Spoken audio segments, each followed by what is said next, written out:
Gotta make sure the mic's on. Hey everybody, welcome back to Dress to Quest.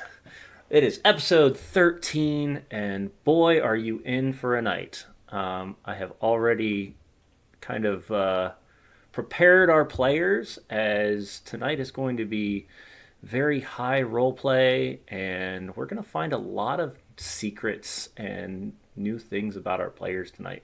And I'm really, really excited. So, before we do, of course, we're just going to go around the table and let everyone say who they are and who they're playing, and then we'll get right into the story. Also, if you can, make sure as you're listening, if you can have issues with sound, to just shoot a message in chat and we'll adjust the sound as need be. Yeah, should be new sounds and everything else coming out tonight. So, starting with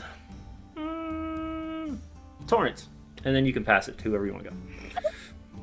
I'm Torrance, and I am playing your Paladin, Castle War Raven, and we're gonna pass it off to Jinjack.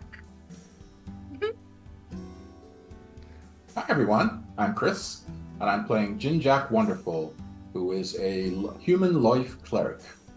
And I will pass it on to Benji.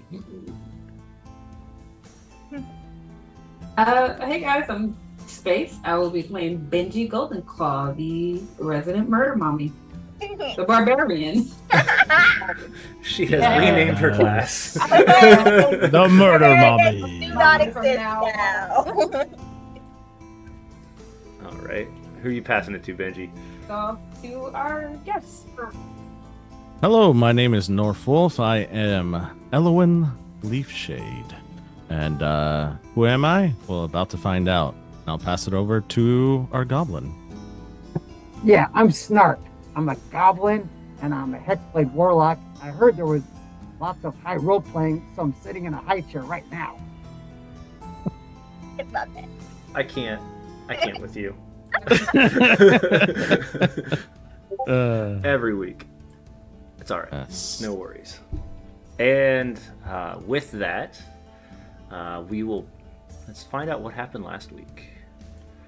So, just spin us over here. So, the caverns proved to be more challenging than expected as the party searched far and wide for evidence of the lost fishermen. Boat scraps were found towards the entrance, but nothing was able to be connected. The party was able to vanquish off Maud Chiselbone, and Benji was able to find out some secrets about her past. Now, they've went south into an area known by Jinjack as a place of Shantaea's blessing, where they ran into a strange individual that has given them a little bit of guidance at this combat that happened.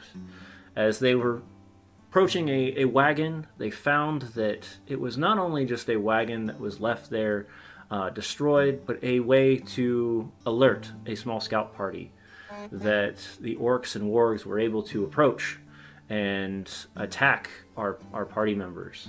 Thankfully, Elowin, the resident druid of the area, had seen this from afar and came to help. As the last creature was vanquished, as Elowin had stated, nothing goes away. Like, everything has to go away. There is no option. Everything has to die. He now stands within our party, preparing for them to head deeper within the mountains. And this, of course, is where we will pick up our story. So, players, as we start our adventure tonight, you're standing outside. You can see bits and pieces of grass and flowers and other fauna that have kind of started to bud through the ice and the snow. Before we go anywhere, though, we're going to take a moment back, about 6 hours back, actually, as Benji and Snark are greeted by a small friend, a small bird with rainbow wings that has a note on it stating that they headed south. Now, for the two of you, this journey is pretty easy as the bird guides them away, guides you towards the direction of the cave. As you arrive, you can see Arowena decides that she is going to step away and commune with her family's ancestors deeper within the mountains. She says that she'll return when she has gotten a signal from the Polaris Ursel, the creature that she is trying to commune with within the stars, and of course the rest of you will go ahead as to follow Shantaea's will from Jinjak. So as the five of you arrive in this area now, as Arowena goes off into the distance, Elowen, what are we looking at right here in the front as we're getting ready to walk into this area? What you see is rocky landscape, trees, snow, as this is still nowhere near the village. You see piles of snow everywhere, trees still covered with bits of snow, but you see signs of life. Life in between the snow caps. Things that seem to have a distant memory from times past. You may see some flowers up on the rocky terrain where seeds have implanted themselves into the sides of the mountain. You see some other flowers blooming in patches across this land. In the middle, you see the cart where we're all standing currently. And then on the right-hand side, you see the warg's body, and one of them that's actually disintegrated into ash. And you'll probably notice that Elowen is standing right next to it, grabbing a fistful of ash as he stares directly into the body. Hi.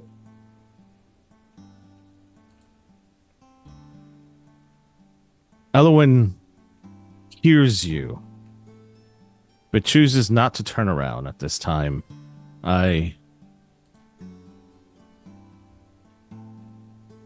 don't respond. I just pay attention to the ash as I stand up slowly and turn around. Who are you? I'm Snark.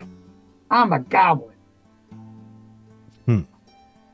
Where were you during this fight? Hanging out. While your comrades needed help, you were hanging out? Yep. He turns to the person that he knows, the two people that would be there, which would be Castle. So he wouldn't know your name, but he would turn to you and ask for your business here as he ignores the goblin. I feel like I'm being ignored. Snark. We'll sort it out. Where I don't know if I'm necessarily fully equipped to answer why we're here, other than our cleric here having had a vision that said that this is where answers were for us, or at least that was my interpretation of it. He might be able to clear up our business a little bit better. You'll see Elowen kind of do a shuffle with his feet as he's sensing the ground. He doesn't really look in the direction of the cleric, but tries to sense what and who is around them. He doesn't really pay attention to your response. You kind of see him space out, and talk in a general direction without looking at you and kind of raises his voice. What are you doing here?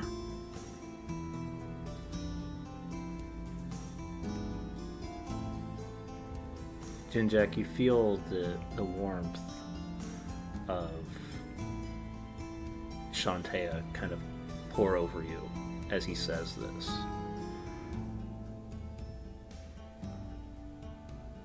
Well, considering that you were very much helpful to us in our battle against these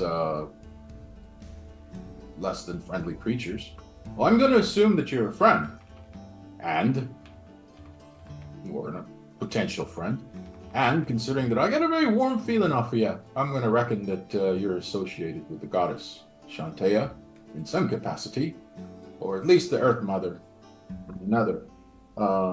However, I would point out that generally speaking, in polite parlance, it's customary for someone to introduce themselves before asking someone else their name. Normally, I'm willing to overlook that kind of thing. Again, as you assisted us. By the way, hi, Snart. And, so happy to see you. And, do I see Benji? Hi, Yes. Jinjak. Yeah, I think I let Snark run ahead, and I'm just now walking up into the scene. Ah, our murder moms are reunited. I'm immediately I go hug I'm Castle. immediately running to my girl Benji. Ah, what a warm feeling that brings to my heart. Immediately. I just Turn I back look to- around at the scene. Ooh, what happened here? Well, I'll turn back to address Elowen and say, but if you must know, my name's Jim Jack Wonderful, and I'm a priest of Shantea. And I received a vision from the goddess to come here in these benighted times here up north, with the winter not easing up and spring not showing a single leaf. It seemed rather providential that there is one place that has been preserved from the wrath of winter. But again, I don't know anything beyond the guidance of the dream. And my companions, being good friends that they are, have decided to come with me and assist me in discerning and kenning what is happening here. By your nature and such the like, I am assuming again that you're a friend. But I would say, sir, that I would appreciate it if you could give us your name, so that I don't have to keep calling you at the very least. Because as you know, you is a female sheep. He smirks at that response as he does enjoy the banter. However, DM, if possible, I'd like to cast Entangled on the 3 Castle, Snark, and Benji, and let the conversation continue with me and Jinjak. What does your entangle look like? I would say, as he has his back turned, you see Root slowly make its way across the field. And without them noticing, it starts to wrap itself snake-like around their legs. And then entrap them. Not to harm them, but to trap them. And as he does that, you'll see his right hand glow with a green iridescence. And he turns around, as if this is allowed, he would turn around and say, "No visitors here are welcomed. However, you spoke the goddess's name, and with you is whom I speak. The others have no business here." Oh, I think maybe you want to turn that spell off. I looked. I mean, you've just basically written a suicide note And So Castle, Benji, Snark, slowly without noticing, these vines have started to wrap underneath your feet. And it's not until they get past your knees do you notice that these vines have bursted from the ground and just crept up to about that point at this moment, as Jim Jack said what he did. I would like it to be noted that as soon as I ran up to Benji, I was hugging her. So we are wrapped. Aww. as well as entangled. Just that's canon right now. Perfect. Right now. I mean, there's no call for you to attack them. I told you, they're with me. If I wanted to attack them, they would be dead now. Do I hear that? Mm-hmm. Castle, who is that? Yeah, but you Look, cast a hostile spell at them, but I'm not going to lawyer it out with you. I'm just going to ask you politely again. What's your name and what's your business here? You seem to be, as I said, a guardian of Shantea. Maybe you need some help. I am the chieftain's son. Chieftain is no longer here. I am the person in charge of this area. Uh-huh. There has been people who have been taking or try to take the things that I have. Our area is the only area right now that is green. They're trying to come and take what is ours, what we are trying to protect. And it's my job to make sure that my people are safe, which means no one comes in. No one passes this. I That have an means idea. you do not leave with your lives. However, I am interested in what you said about Shantea, as I too had a dream.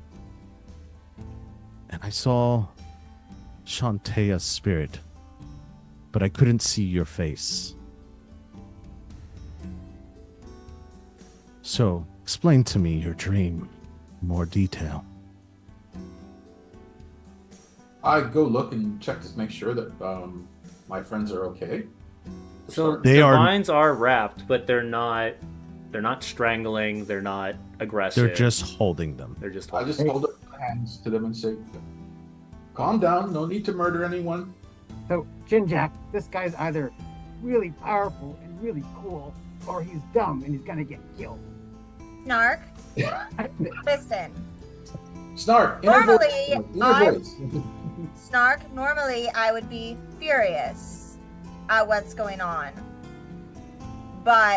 And Castle's gonna look over at Elwyn, given that they kind of had their own, moment in combat. I'm gonna trust this. We're going to respect this. So just chill. I'm chilling. It's still cold. We can chill. I'm chilling. All right. I just want to make sure they're okay and they're calm. I'm They're just all right. holding on to my girl. We're good. You We're all better. good. You better. In between the vines, you see a flower, just a sign of friendship in between. I pick it and I put it in Benji's hair. Oh, don't get you making me less angry right now. Look, I Thank you. can't have you raging right now. We will have that. We can rage time later. Okay. All right. I promise. trust you guys. I So promise. whatever you say, I promise. okay. So you want me to speak of my dream? Yes. Very well. I had a very large meal that day, and lo and behold, Get to the point. oh yeah, this is how I tell stories. Anyhow, I had a large meal that day, and I was thinking to myself, my goodness, it was a really nice pickled herring. And so I thought at first when I was having this strange dream, it was pickled herring, but it wasn't. It was actually a dream. My body was still in the bed, and my mind departed from my body and sprang south. Whoosh. and I saw the mountain range. I had no bloody clue where it was, mind you. We had to have, Erwina point out where it is, but I had a general idea. And then through the cracks and the crevices and the frozen landscape, and we passed through a narrow pass, which was all windy, and then I was here. And then I saw in my vision this green place where everything else was covered with ice and snow. And I thought, and then I felt the warmth of Shantae, and I know, well, the mother's got something to do with this, yeah? And then I saw a vision of things, vicious, fey things, dangerous things. You see the white eyes. White eyes? Well, I don't know if I'd seen their eyes, but I felt their presence, and they were reaching for this place, and they were determined that this seed would not grow, that this place was an offense to them. Out of darkness did the universe come, and thus is darkness pure. That was their feeling of it. They wanted to return to a land of ice and snow. And actually, I'm embellishing a bit, but you get the idea. No. I like this. As you are telling the story, you'll see that the vines start to loosen up and start letting your friends go as you describe this place. And I take a step towards him. You, see, I'm calling you a female sheep again. You really need to ease up a bit and understand that Shantae is sending you help. Don't be the man on the roof, lamenting your existence and saying, "Oh, I'm here to protect my people," and then suddenly Shantae sends you help and says, "I don't need any help," and suddenly it's like, next thing you know, you're surrounded by what you call them, white eyes. They're not freezing you people out, and your guts are hanging around your ankles, and you said, "Shite, I should have really taken some assistance from those folks." And that's my name is Elowen. You, what? Elowen. Thank you, Elowen. My name is Elowen. However, you have to understand we've been under siege for 2 months. I do not know who are friend and foe. We've had many people that have passed by here that claim to have seen Shantae, claim to have seen the things inside of our village, but no one was able to describe or get through the trials. No one was able to help us and assist us, which is why I come here and I ask you these questions. It is not out of pity, or it is not out of these emotions that I have inside that I want these people to just, Shantae has sent me help. Where has she been for 2 months? But now, the first person in months has been able to describe what this village looks like and tell me this. How am I supposed to react if I were you? Oh, I'd keep an open mind. Maybe tell them my name. And but here's the thing. I'm not you. I don't know what you're going through and what experiences you've had. I'm sure it's been pretty rough for you. And but I'm just telling you. Help's here if you need it. And there's no reason for this, for any kind of contention between us. And you don't really have to take my word for it. I mean, hey, I've got a holy symbol. I've got my book. And I'll even throw a spell or two. And you all know what happens. You take a god's name in vain. He smiles.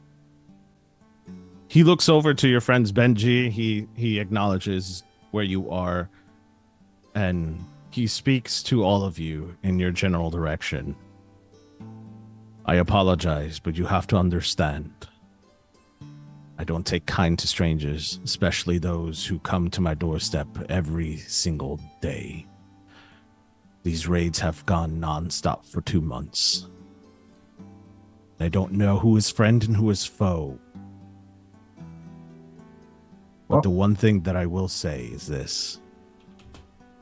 I'm happy that you are here. However, to seek passage to my village, you must go into the caves. You must go into what we go through in the village. There are trials that will test you. I will guide you as much as I can, but those trials are a test to who you are. Some of you may pass, all of you may pass. Who knows? This will test your courage and your grit. If you pass, you will remember the way to my village. If you do not, well, we'll have to see and find out. Well, I can't ask you all to do this. Well, I'm going to do it. Done. I'll do it. I'm kind of confused. Are we doing some kind of trial, or are we just gonna kill this guy? Snark. No, we're not. I felt the not- killer. We're not going to kill this guy. Okay, Snart. all right. Oh, did I say that out loud? And then Yeah. I'll use Snart, I keep telling you, use your inner voice, Snart. I use the message cantrip on Jinjack. I go, sorry, my bad. It's all right, my friend. It's all right. The one thing that you'll notice when you look at Elowin, he has a red bandana around his eyes. He senses things while moving his feet around and through his staff. He doesn't take off his bandage whatsoever. He does lower his hood, one, because it's really hot, and two, you'll notice that the bandana does cover his whole top of his head, and there seems to be a scar that runs down his cheek and his other side. And that is what you can discern from his look, his posterior look. You do see some, it seems to be red magic that comes out of the bandana, but that's about it.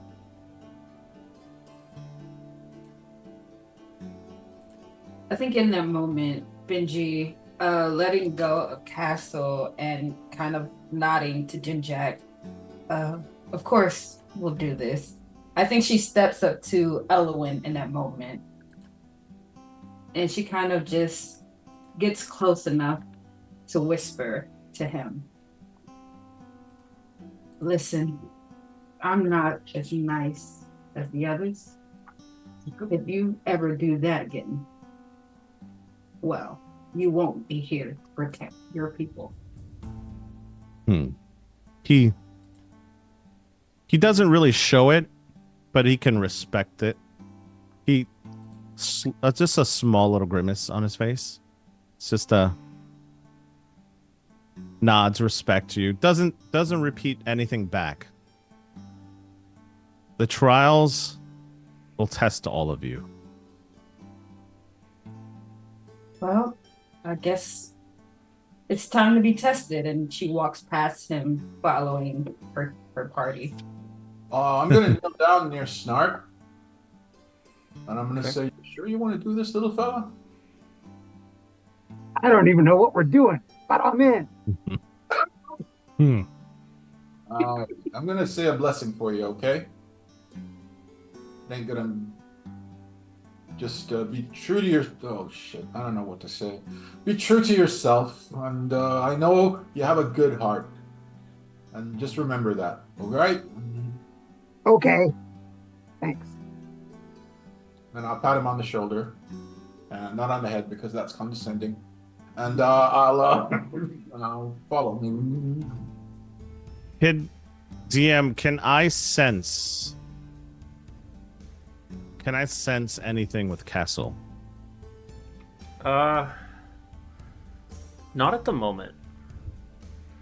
You're getting a very calming aura by all of them at the moment, other than of course Benji, who has now threatened your life. But see, me and Benji have something in common. Correct. You feel that same fierce aura that you have and that your father had. And I can respect that. As I get ready to pass Elowin so that we can begin this, bringing up the rear, I just slide one of like the last raven feathers that have fallen off of my form into his hand and just walk past. And that's it. That's all I say. That's all I do.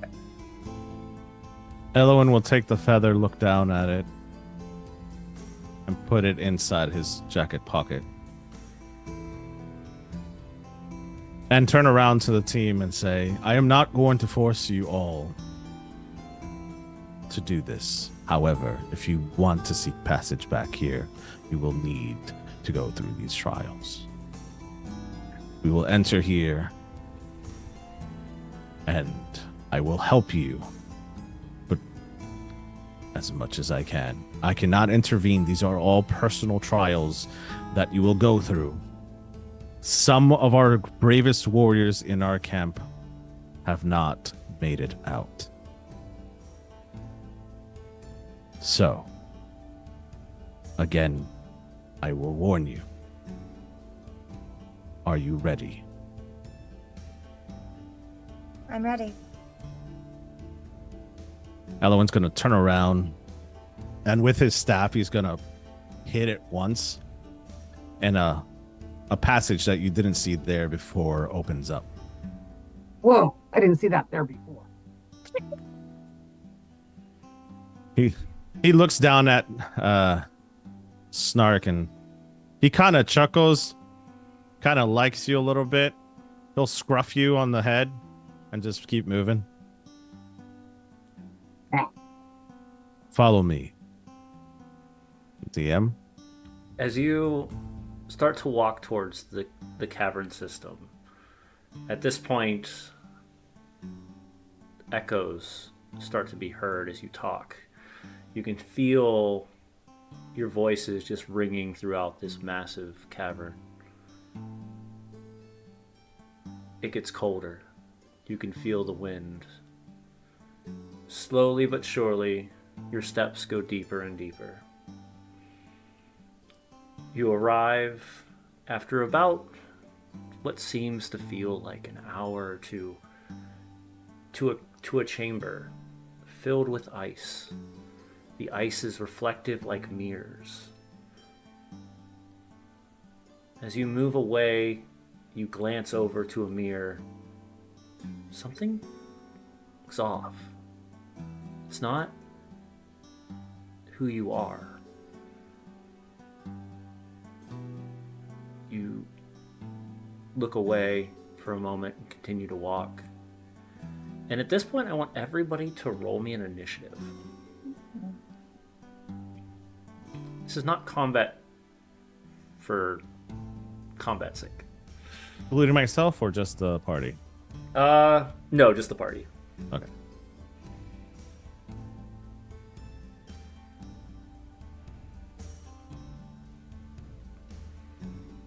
It's more to see who sees things first. I don't think mine went through. Hold on. Snark with an 18. Woo! Benji with a 7. I think I need to re-roll mine. I don't think it went through. I didn't see yours go through, no. Mine didn't go through either. Although No. I saw it roll. Yeah, no, mine's not going through. Let me refresh. Okay. Same here. While that's happening, Snark, we're going to start with you as for a moment as they're getting ready to roll, but you're the first one to glance, but you don't even see a goblin. What do you see? We've talked about this already.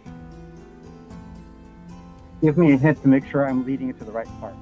The other version, the other form that we have talked about, what do you see on the other side of your reflection? I believe I see the silhouette of some kind of human warrior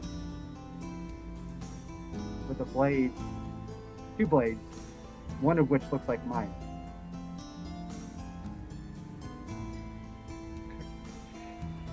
Still waiting on Castle to get back.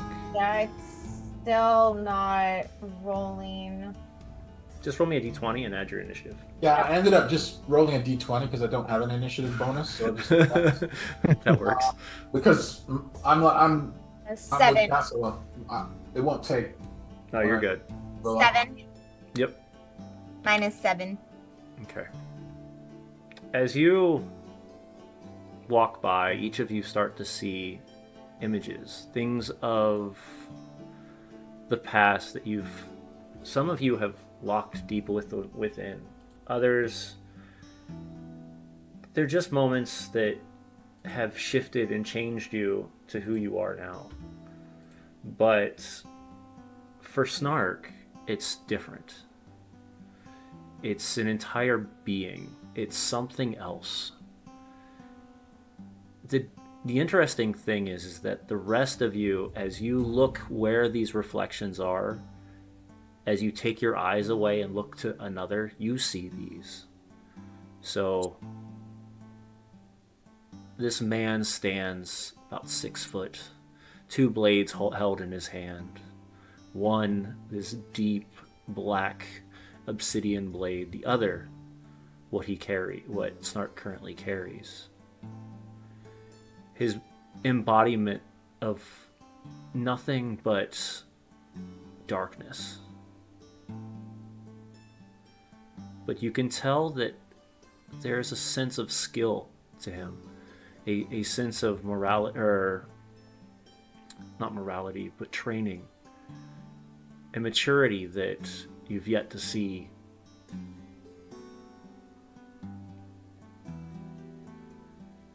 And then I turn back to the group. Why look like that?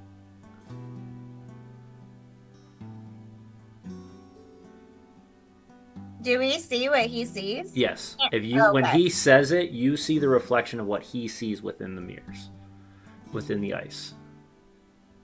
Elowen is no longer around, but you can hear his voice. Well, I don't think that looks like you at all, Snark, but it's curious that that's what we're all seeing. I think my inner self is a tall, handsome, skilled man. That's about right.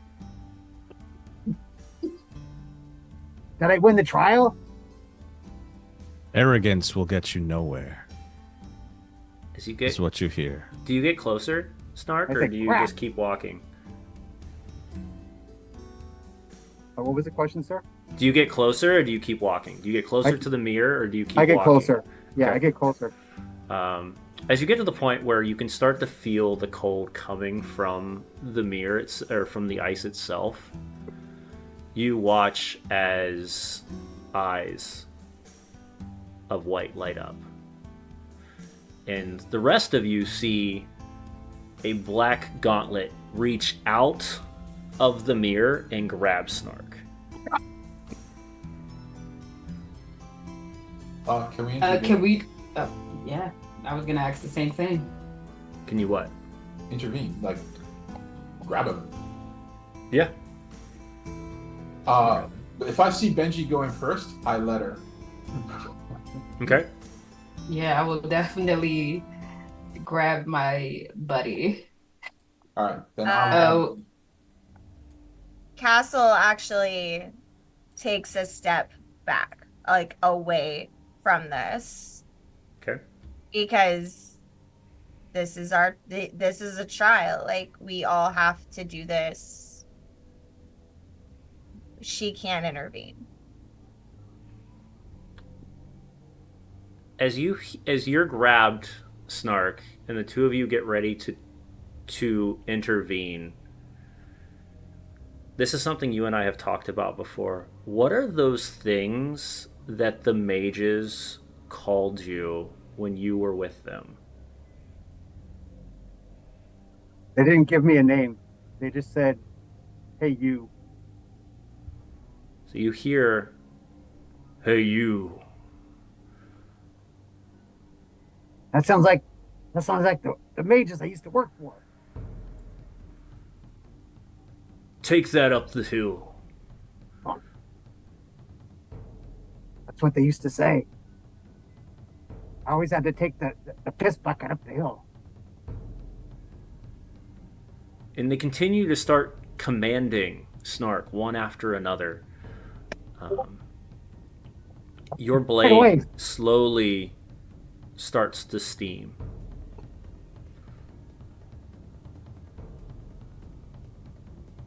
What made you. How do you feel right now, Snark? He's regressing. He doesn't feel like the empowered Hexblade Warlock from when he found his sword. He's back to just being a lowly goblin piss boy. You watch Snark's shoulders droop. His voice gets kind of solid and quiet. Okay, masters. Okay, masters. Don't hit me. I'll be good. What do you two want to do? As part of this crew that you are, what can you do or what would you do to help Snark? Oh, I'd yell a word of encouragement and I said, "No, you're not anyone's slave anymore, Snart. You're one of us now. You're a brave adventurer. Well, you're an adventurer. And you got friends and we're gonna look out for you. You don't have to carry the piss bucket anymore, my friend. Snap out of it. Yeah. Goblin up. Well. How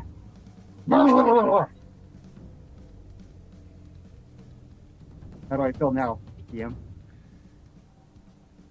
Do you believe him? You tell me. Roll me a wisdom save. With See my what- 6 wisdom? with your 6 wisdom. Use persuasion. Sure, roll it with advantage. And I'm not even gonna have you roll. I'm not even gonna have you roll anything, Jinjack, because you're required. You're trying to get him to see his courage. Oh, okay. With a 16, you start to shake that off, and you feel that in that change of feeling. You start to pull your shoulders back. You start to feel the blade in your hand again. And slowly but surely, that visage starts to drift away for a moment. Thanks, Jinjack. Yeah, disembodied voice. I don't work for you no more.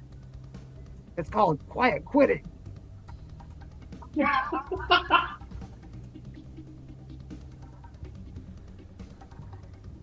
You continue to walk as the visage of this creature or this person kind of just goes back into the mirror. And you're now standing a little smaller, still bigger than Snark, but kind of in a different manner now. No longer pointing at him, but just standing there solid. But as that happens, Jinjack, you glance over. And you see a younger version of you. One before you took off. The simple farm hero. What did you look like back then? Oh, I was probably a stout kid. Not that much different than what I am now. I was stout. I had a perpetual cowlick and with the hair standing up. Mm-hmm. And I was had a lot of acne, and I was fairly sweaty. And but I was a farm boy, so you know. How old am I? Right before adulthood. So we're talking a couple years Well, before adulthood. oh, before adulthood. Yeah. All right, so close to my own size then. All right. So that would be around 17, 18. Mm-hmm. Okay. Big strapping lad. Um, yeah, big strapping lad. And I was always very confident and with a boomy voice. And I wouldn't say pushy, but Right. I'd already been apprenticed to Nanny Sweetgrass for a few years, and she sort of helped build my confidence so that I would be more assertive, knowing that someday I would be the village priest. So I guess I'd be an acolyte at that point, and I was still learning the mysteries of Shantea, as Nanny Sweetgrass was teaching me. And this would be in the village of Pop Spring on the ghost-haunted Velen Peninsula. As you say these things, you start to see that person standing in front of you. The mentor that has trained you to be the village hero, the village priest, and hopefully the savior at this moment, because drought was coming.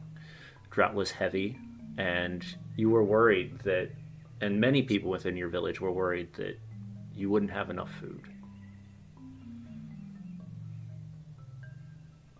I approach Nanny and I say, Nanny, what are we to do?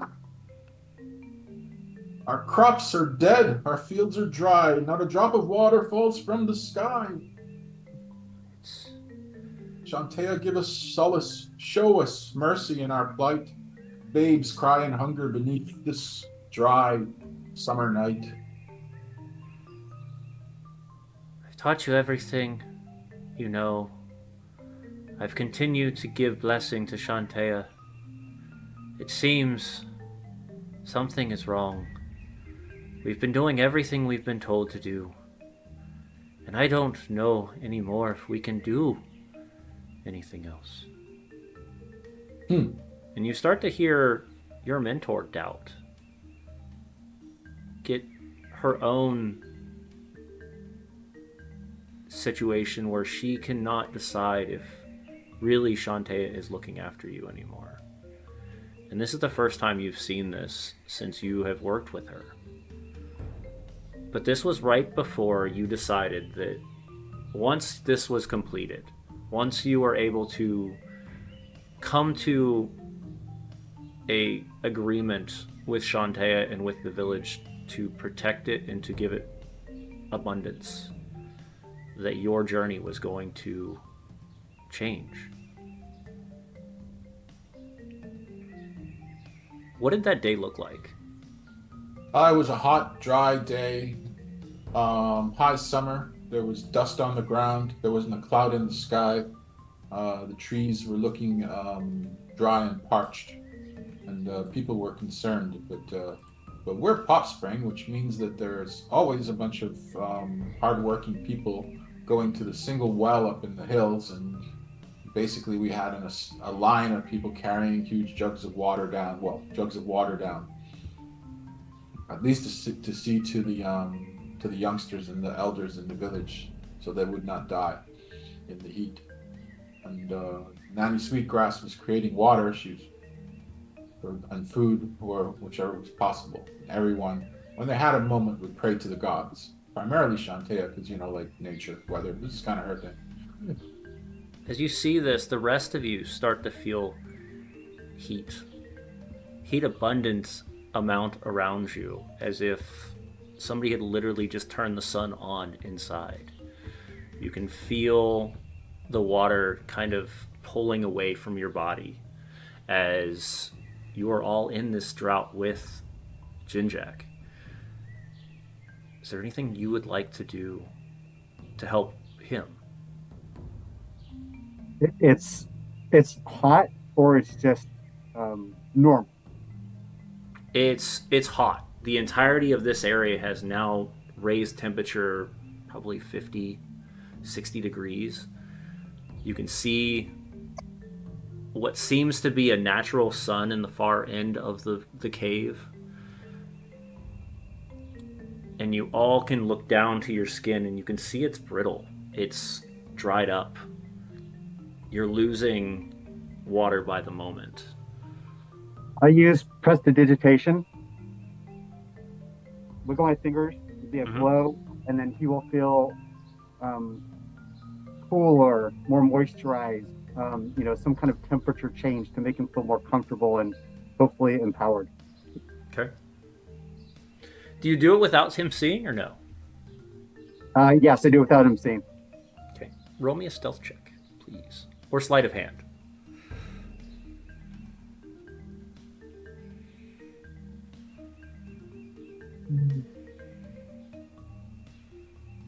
As this is going on, you'll hear from the distance Elwyn say, "Doubt is the killer of hope."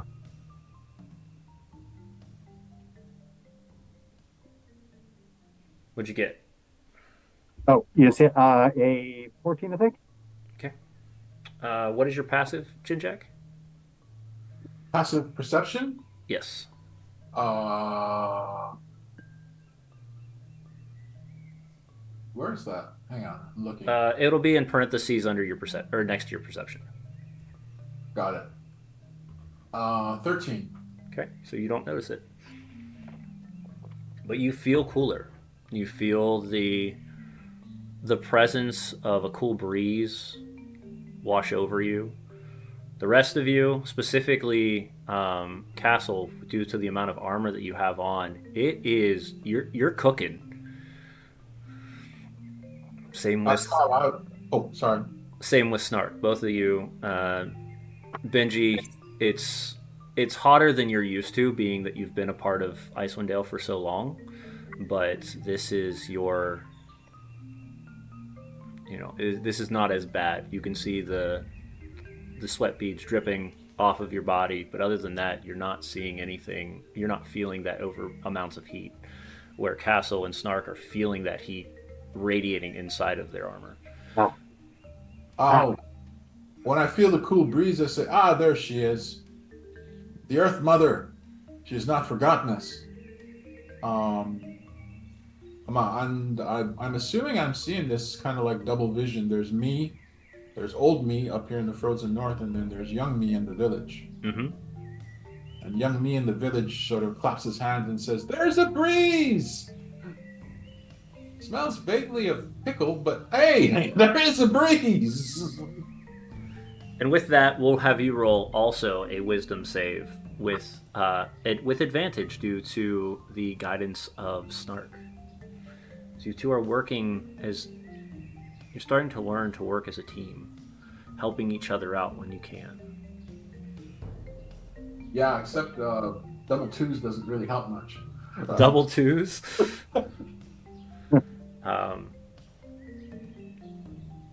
I'm losing faith.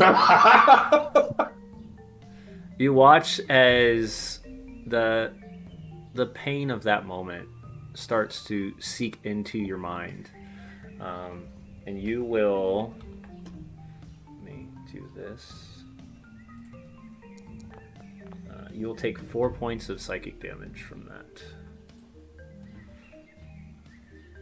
Well, Again. I did say that this could be lethal.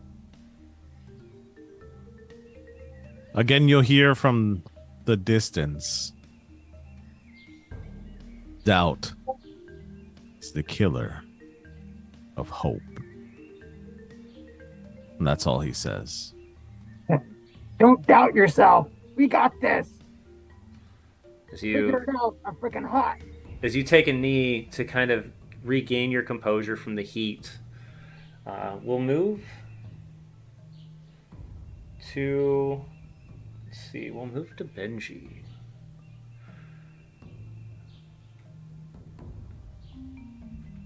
Benji, you see something much different. A much younger version of yourself.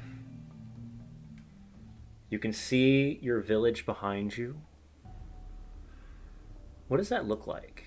And how are you feeling as you are seeing this in the imagery or in the mirror? I think in this moment, Benji is feeling despair, carrying with her from Snarks to Jinjack's vision. She knows seeing her village is not something, it's not good. But what you see is a village kind of hidden in the trees. You see a bunch of elven people, wild elves, wood elves, and you see as children and older people kind of move in a menagerie.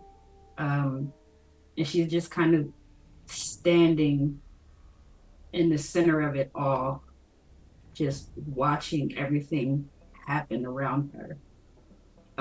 In that moment, she feels like a deep despair,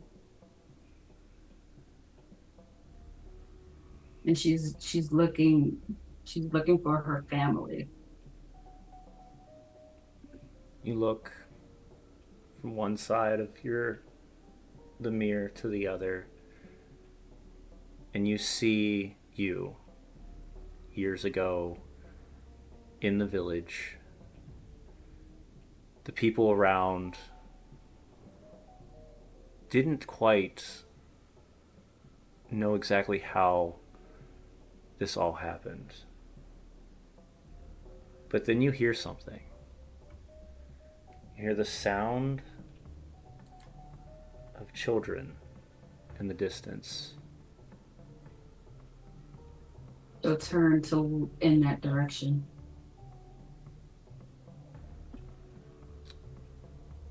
Are these Running towards you, you watch how many?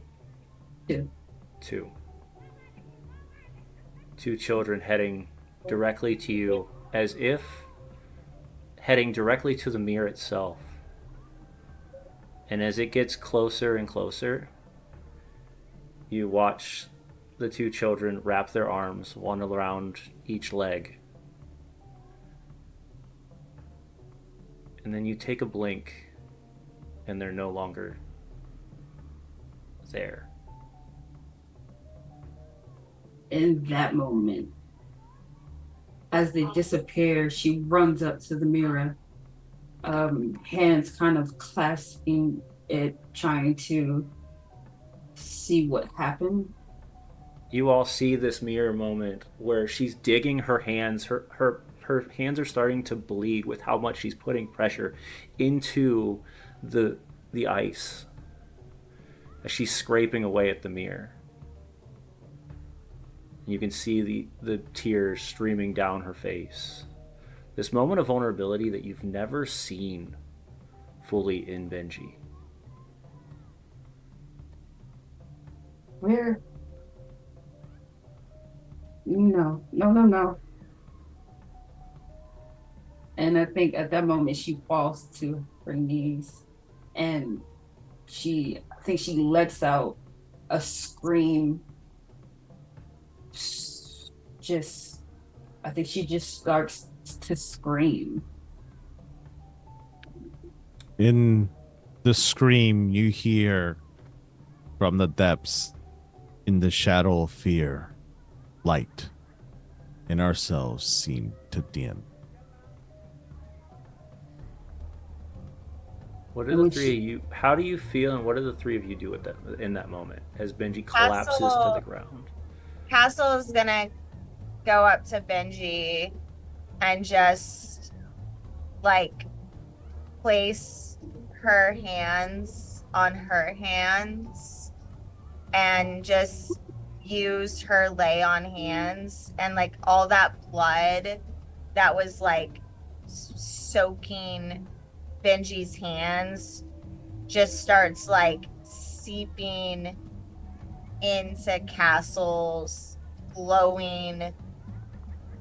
It's not like a golden, like holy glow, like what you would expect most healing magic is. It's almost like that, like dark circle glow that you see in like an eclipse.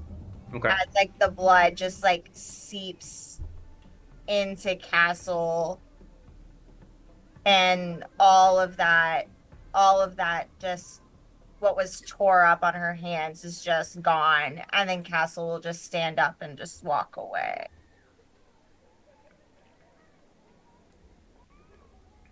And Look I would down. like to cast a cantrip. Sure. I use message on Benji. Hey Benji, it's me, Snark. I can tell you're a good mom, and maybe you can kind of be my mom or something. Maybe you can help me. I don't, I think she kind of chuckles in that moment and she looks back to the mirror. And then she looks down to her locket and you kind of hear her just say, this is all for them. I just have to make it through this. And then I'll see them again. And I think she punches the mirror, trying to crack it. Okay. Oh yeah, I'm sorry. That was out of character.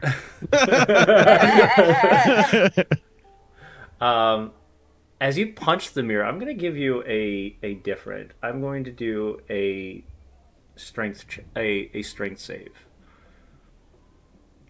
This is not to state if you can crack the mirror, but how much force you put behind it. Hey.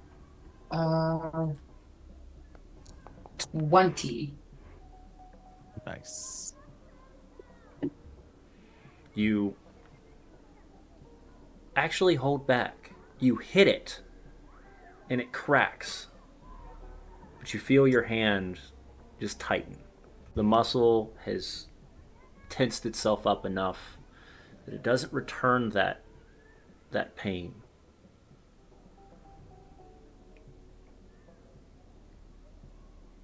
And knowing that Elwyn is out there, I call out, is this some sort of trick? Are you playing with us right now? I'm not doing anything. You hear? It's no trickery here.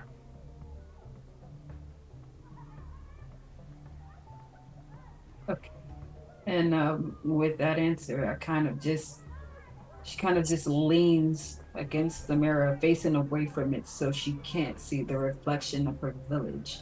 She doesn't want to see her past because it hurts too much.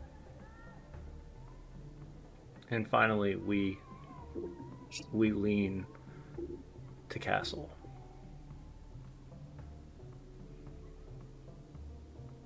You see yourself much younger. Middle school age, at middle, just going Probably. into your teens. Yeah, she's probably like 11. You see surrounded by others in the same garb. This is a normal day for you, is what you're seeing it right now. This is training. This is required. This is life. This is her life. And you see two individuals in the distance, your mother and father, in full garb, swords placed at their side. Describe to me the first time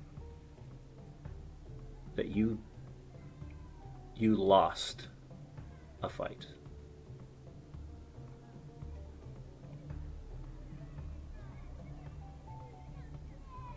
It was probably a year ago. She would have been 9 or 10 because she's probably 10 or 11 now. And it was a rare day that she didn't have to train.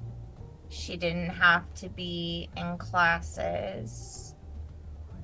Those don't come very often. So she's spending it with her only friend because she doesn't really have any, not even the people in her class. And he's trying to impress another girl. And Castle just won't lay off. And until her mentor pulls her aside and tells her she has to. So I do. Okay. I take the hit, knowing good and well I could have blocked it. And this moment is the aftermath of that. This same boy, 2 years later, standing in front of you.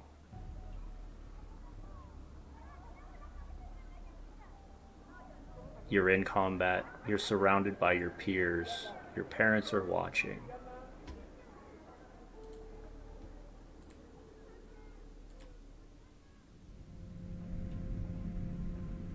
The blade is swung.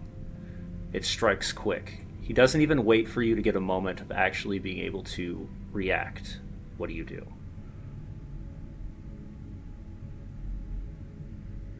I know I'm supposed to take the hit. I was told year after year, take the hit. You can't make him look bad. His family needs him to look good. But I don't. I hit back. As the blade comes down, you crack against each other. You can hear the clang of the metal echo through the entirety of the ice. A moment's glance to the back. Your mother turns her back. He swings again. This time, the blade glances a second. You're not giving up. It's not in your nature. Your father hits the blade against the ground. You know the rules. You hear in your head. You know what you have to do. The third strike hits. Do you block it or not?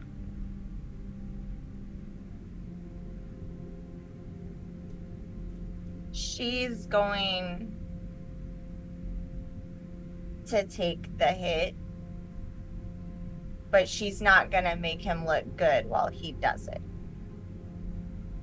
She's going to take the hit, but she's going to sidestep it just enough so that it's not a real hit. The third glances off the armor. You take that knee, faking the connection.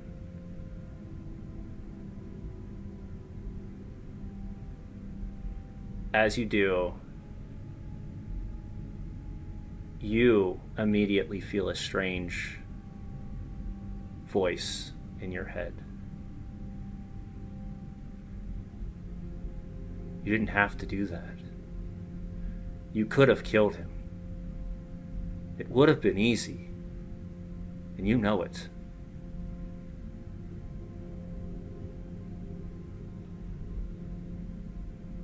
I didn't know what I know now. I didn't have a reason to kill him. Do you I have every reason to kill him now.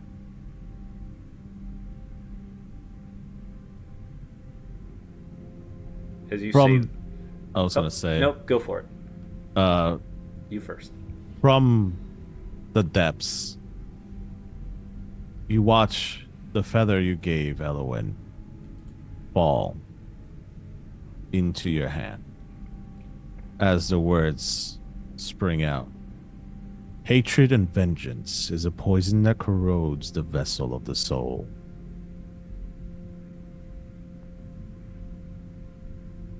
And the feather lands into your hands as he says that.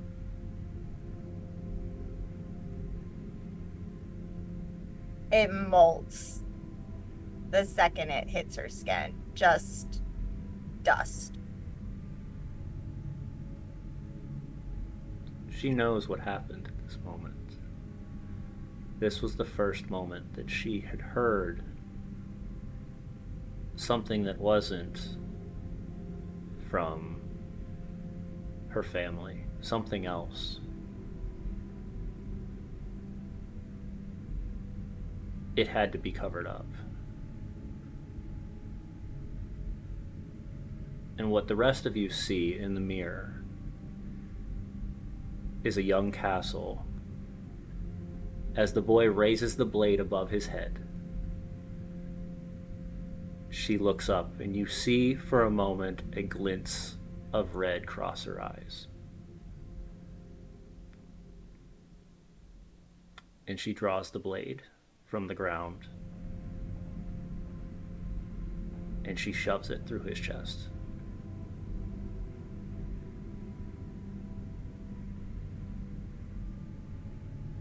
In the entirety of this room, all of the ice tinges a red color for a moment.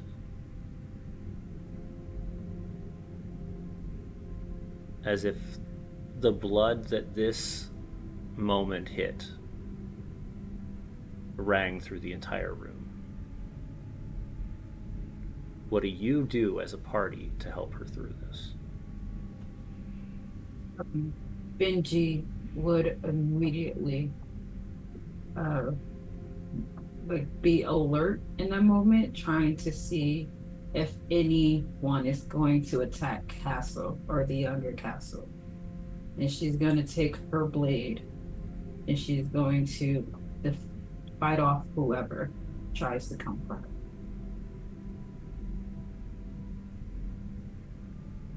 Is Jinjak in any condition to do anything yet, or am I still drowded? Nope. These moments are happening almost simultaneously, but at the same time, there's little moments of adjustment, change. It's like one person has it happen to them, and then moments pass as you're continuing to walk through, and the next person sees, and then the next person sees.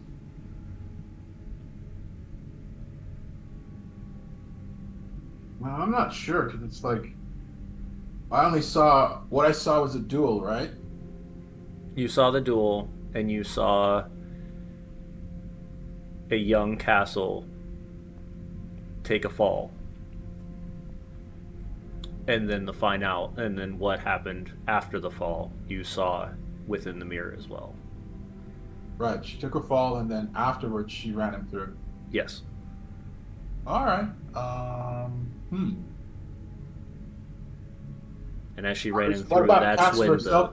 the Castle, what's your visage like? Is it satisfaction? Is it happiness? Is it How do you feel right now? is it shock? Empty. Emptiness. All right.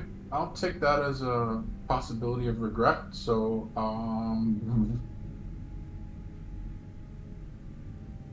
there's no indication that he had it coming. There's no indication that he knew it was happening. Wow. How old was the boy that she killed? The same age, Well, a year older. All right. Well, this is the past, so I guess throwing a healing spell on him is pointless. But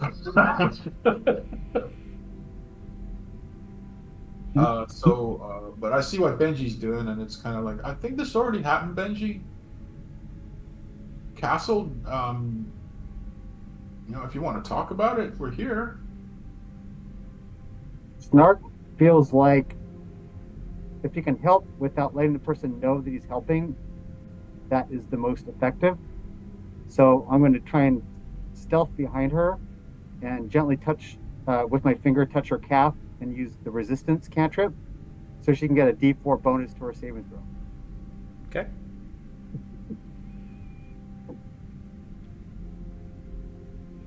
Anybody else before we continue? I'll throw a prayer to Shantea, and I'll give her guidance. Okay. You've got resistance. So the resistance does what? Snark? she can add 1d4 to any one saving throw, and then the spell ends. Okay. So it's good. I think we're Guidance, so- covered because we have a skill check for guidance, and you have saving throw for me. Yep. So this is going to be a wisdom save. No advantage, but you do have the plus D1d4. Oh.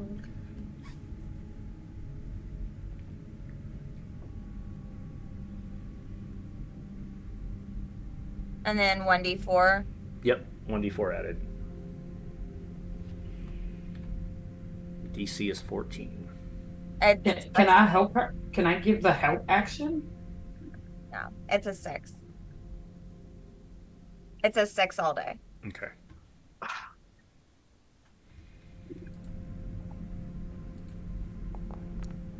Thankfully, it's only 1 point. But you see Benji, because you're so close and looking at Castle, a tear of straight blood drips down her cheek.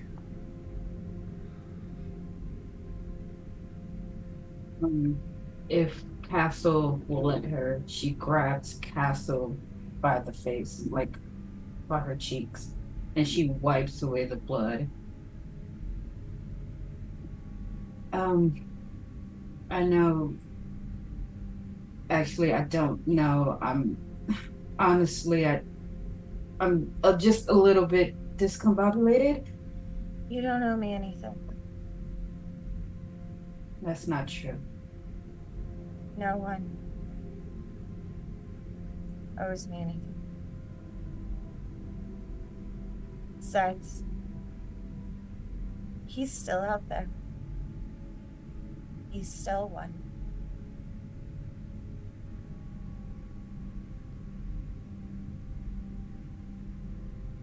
I think she pulls her into a hug, and she doesn't have the words right now, so this is the best that she can do.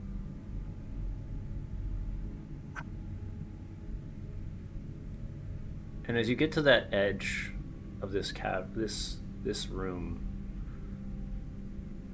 Ellen, where are you at? Waiting for them on the other side. You see a small beacon of light just ahead of you as Elowen is holding a light cantrip at the edge of this chasm, or this cavern. Elowen, you can sense their auras are dwindling in some. And He you know looks. that next week, Go ahead. you know that the next trial is much worse. Elowin looks at the team.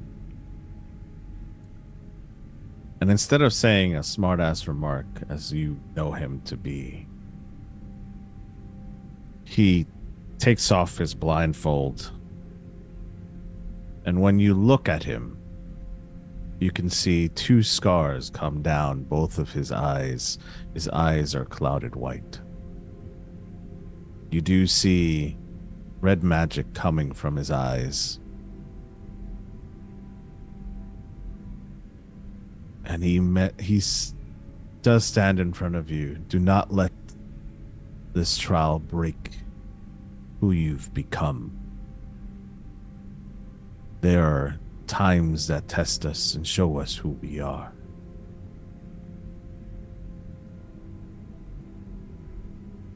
But together, you are stronger than one. Times will test us, as you guys have shown me when you first arrive. And he looks over at Jinjak. You told me before. You gave me the strength to believe in you all.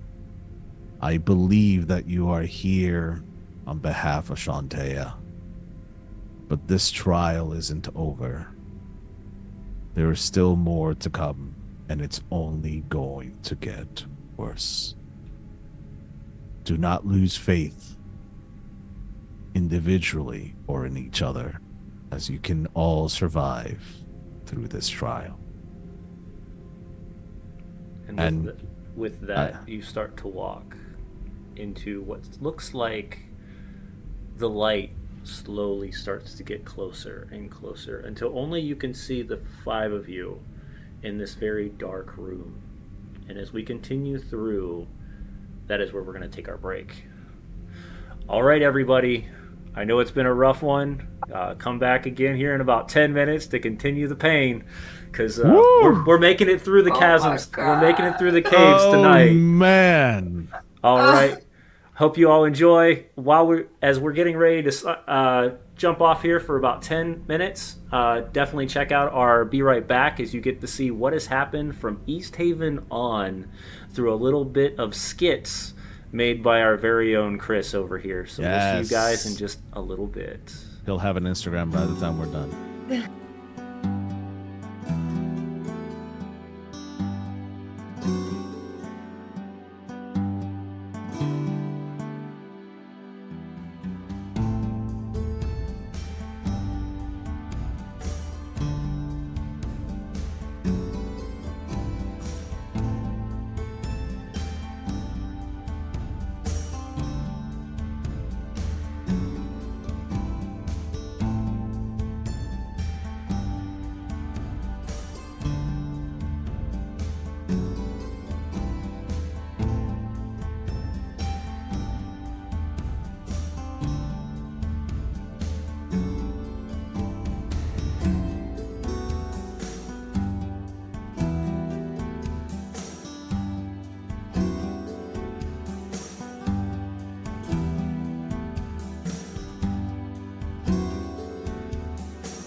And we're back.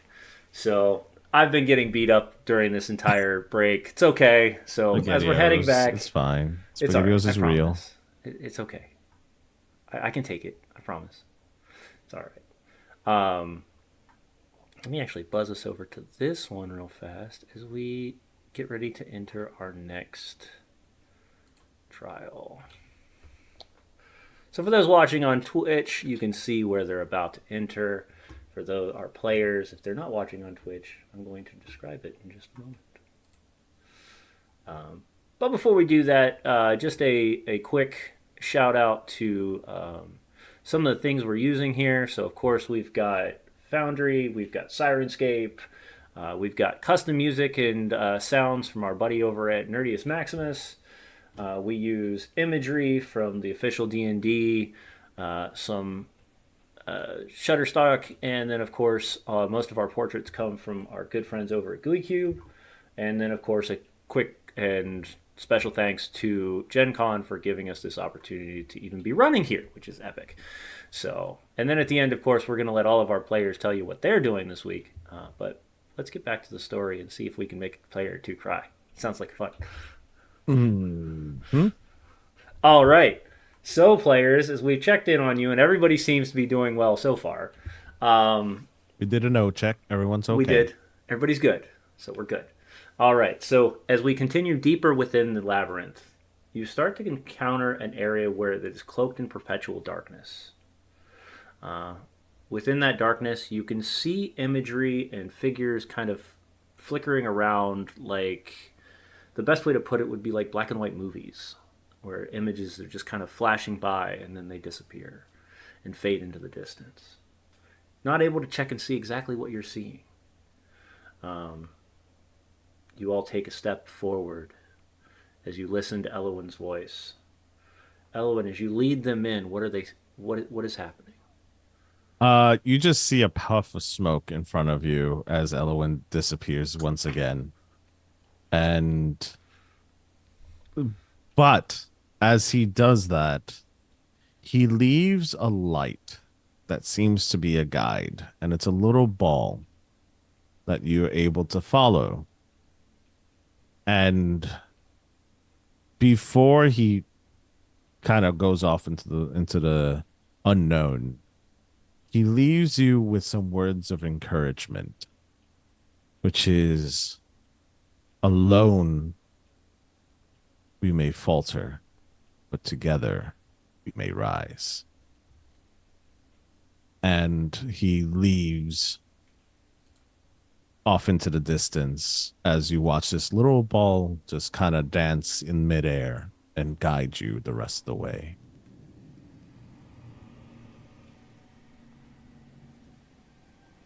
So this ball, this bobs, similar to what you were used to seeing with the wisps that you saw in the last cavern. Only this one gives off a very soft, warm glow. If you get close to it, you feel warmth. So it's not harmful. But as you get further away, that warmth leaves you. You heard him, guys. We got this. We're a team. All for one and one for all. Yeah. I Damn just shame about that truck, squeeze. though. I just squeeze Castle's hand, I've got you. and I got you, and you guys too, of course. I think they've got us. We need to have each other. Yeah, and yeah, I will pull Castle towards the light. I go willingly. So the light starts to move deeper within. The images start to flicker. They start to get a little bit more vivid. The four of you are now going to describe one by one what you see in the shadow. This is the one thing, creature, person that sits at the back of your mind, that has haunted you, has drove you to Icewind Dale one way or another, and is hopefully the opportunity to become better in one way or another. I will add that the shadows try to separate all of you.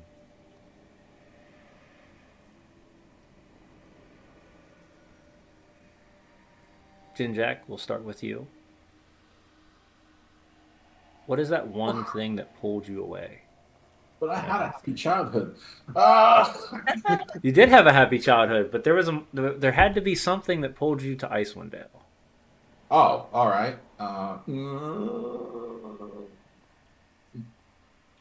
I recall standing in Waterdeep on the dock and thinking to myself, why is it so cold? And then remembering, oh yeah, I went north. And then and then I conjure up the image of Granny Sweetgrass telling me, Jinjack, you need to go out in the world. You've been sitting in this town and you're a grown man, and you've never been more than 5 leagues away from here. And I replied, well, yeah, I like it here. And then she says to me, well, Shantea has bigger plans for you, Jinjack. And then she takes out her rolling pin and smacks me with it.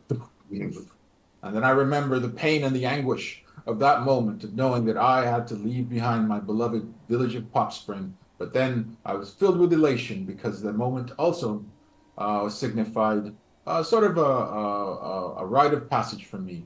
And I realized, all right, I guess I should sort of meet other people, go out in the world. Who knows? I might be useful. I might help someone. And so I walked outside and she said, north. And I said, oh, crap. Because I was walking south. And she knows how I feel about the cold. So I turned around with my handy haversack and my holy symbol and my mace and my hand-me-down armor, and I started walking north, and that's how I ended up on a dock in Waterdeep. And then a man called out to me and just said, are you getting on board? And I said, where are you going? And he said, Icewind Dale. And I said, oh, that sounds nice. And I jumped on. And that is how I ended up here.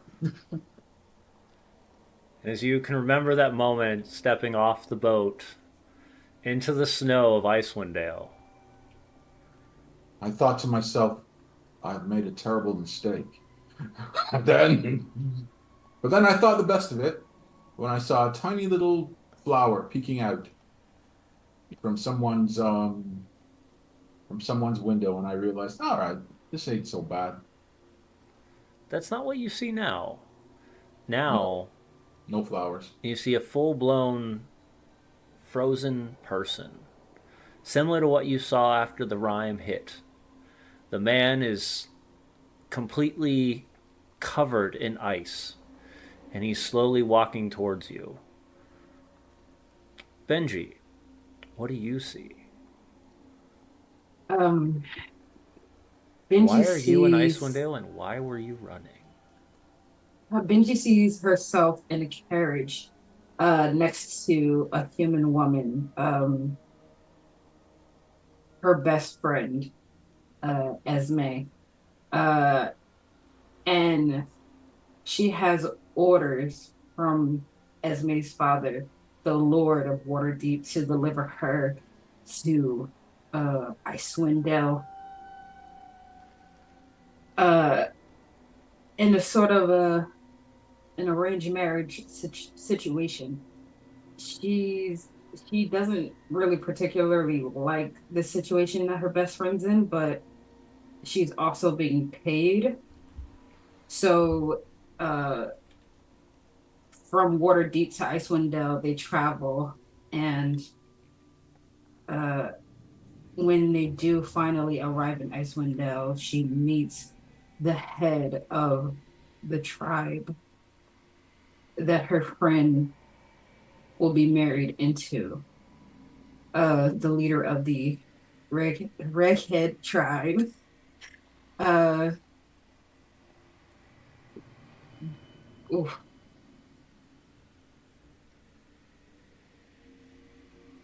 Gossamer Dark Shadow. That is the name of the leader. Okay. And she doesn't like his vibe. She doesn't like how he treats those around him. Uh, and she doesn't like the way that her best friend feels in that moment. So she does the only thing logical, the only thing she's used to, uh, in order to protect her best friend. She strikes down the leader of the Reghead tribe, and she runs, and she leads away those that chase her so that her best friend can be free and do as she pleases. And she'll take on that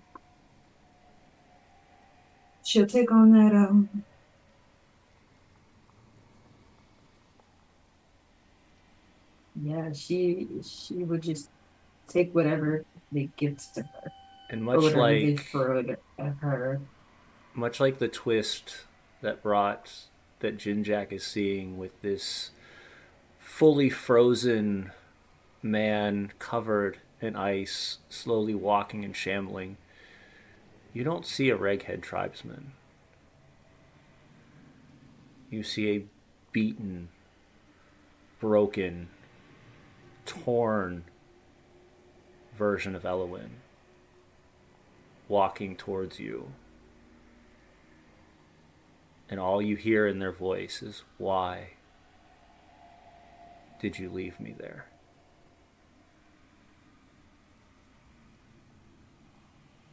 And we move to castle. Who do you see in the shadows? I see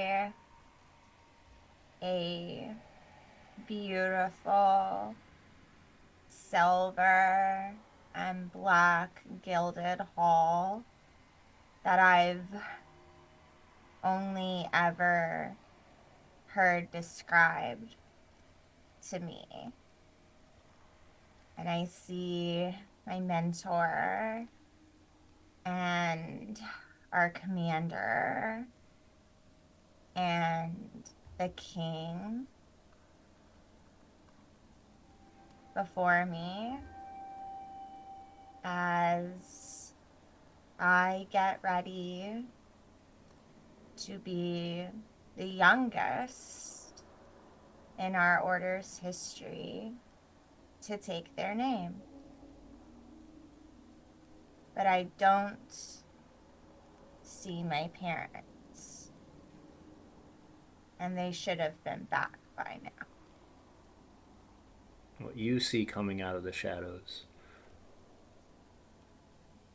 is a boy who is now a man Without a name.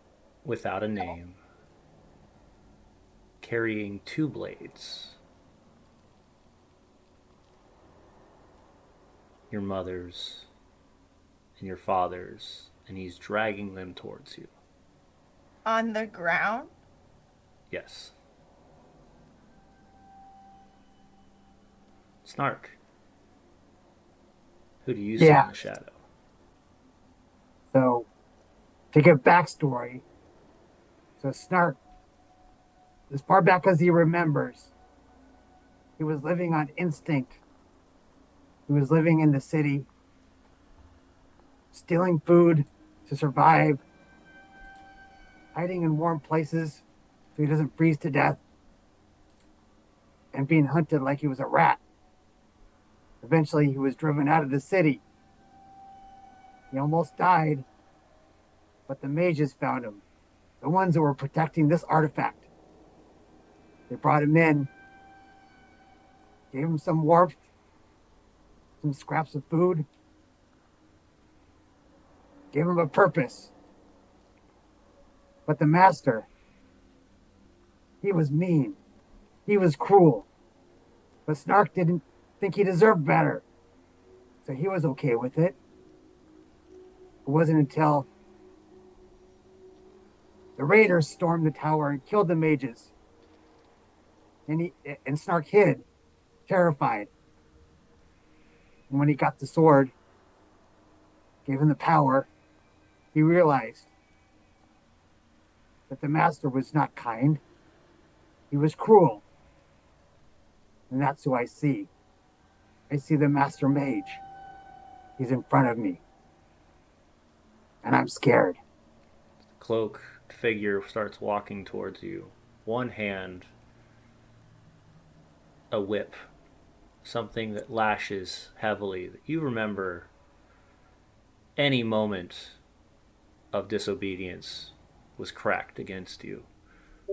The other side of that hand, the blade, the same blade you're wielding, swinging it around viciously as if able to fully control what is within inside. A steam pouring out of it as well. And you, surrounded in the darkness, the four of you, the light beacon in the center, and you can see these four visages of shadows starting to walk towards you. I need you all to roll me initiative one more time.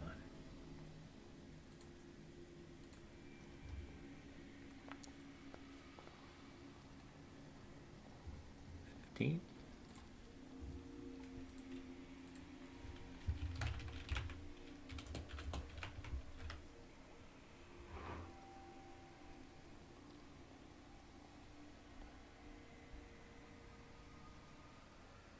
Mine roll? Yes, please. All four of you, please. And I will say, Elowen, you roll as well. Oh, okay.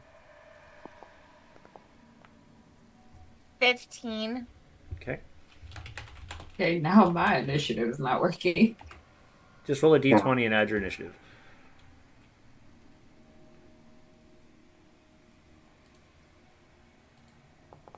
Seven. Okay. Okay, this plus 3. 13. Alright, so that puts us at Snark at 13. And Space, or Benji at Alright. 7.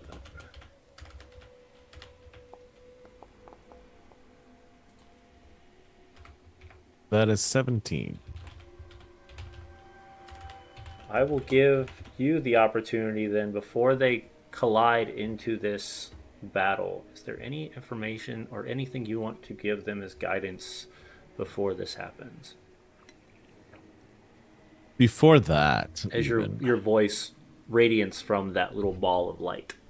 before that, I'd like to describe in detail what these figures actually look like and not what they see.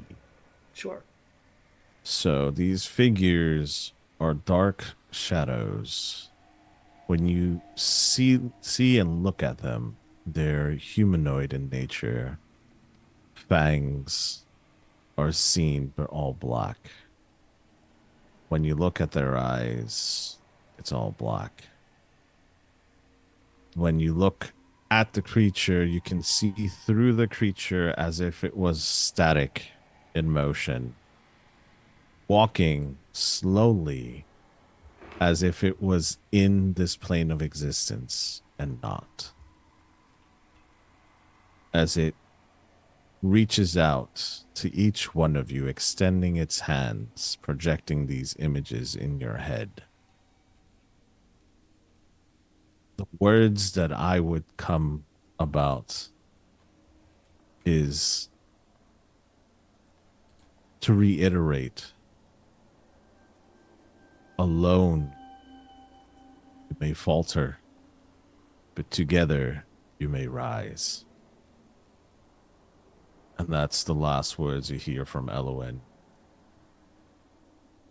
for the moment.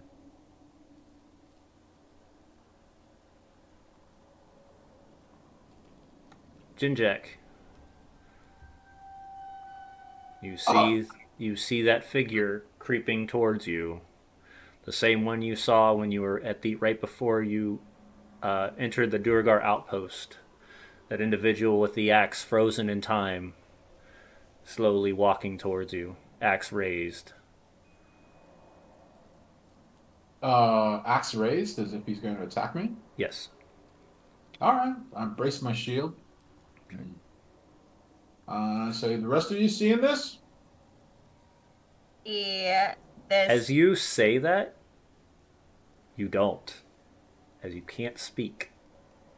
Oh, Your voices are you as you go to talk, nothing comes out. I'm gonna roll.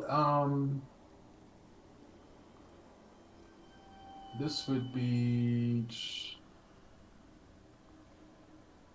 well, arcane. No. Anything in my experience as far as religion that would explain what's going on? As in, is this a vision? Well, I know it's a test. Wait, Give me a religion check. That's fine. all right. I'll send a prayer to Shantae when I do it. Okay. Since we're all so close Oh, together, oh, but oh. I can't actually say this out It loud. is not religious based. All right. Whatever tries to attack any of them physically will have disadvantage because I am within 5 feet of all of them. Correct.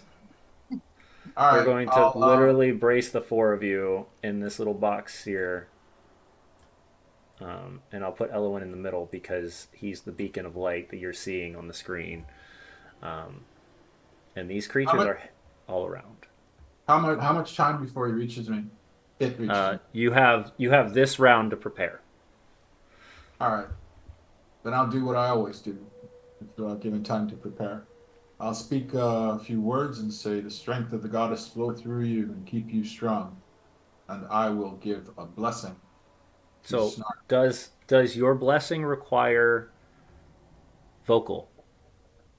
Oh, that's a good question. Actually, I think I'm screwed. I'm pretty sure all cleric spells require vocal components. But let me double check. Sure. While that's going on, we'll come back once you do. But Castle, is there anything you want to do to prepare? Remember, you have no voice. Yes, it's vocal, so no bless.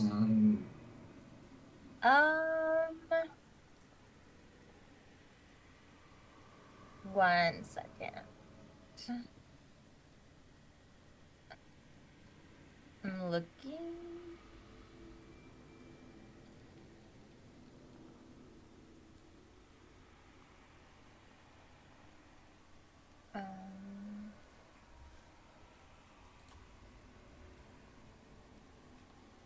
Well, I already have my reaction geared up, so I have that.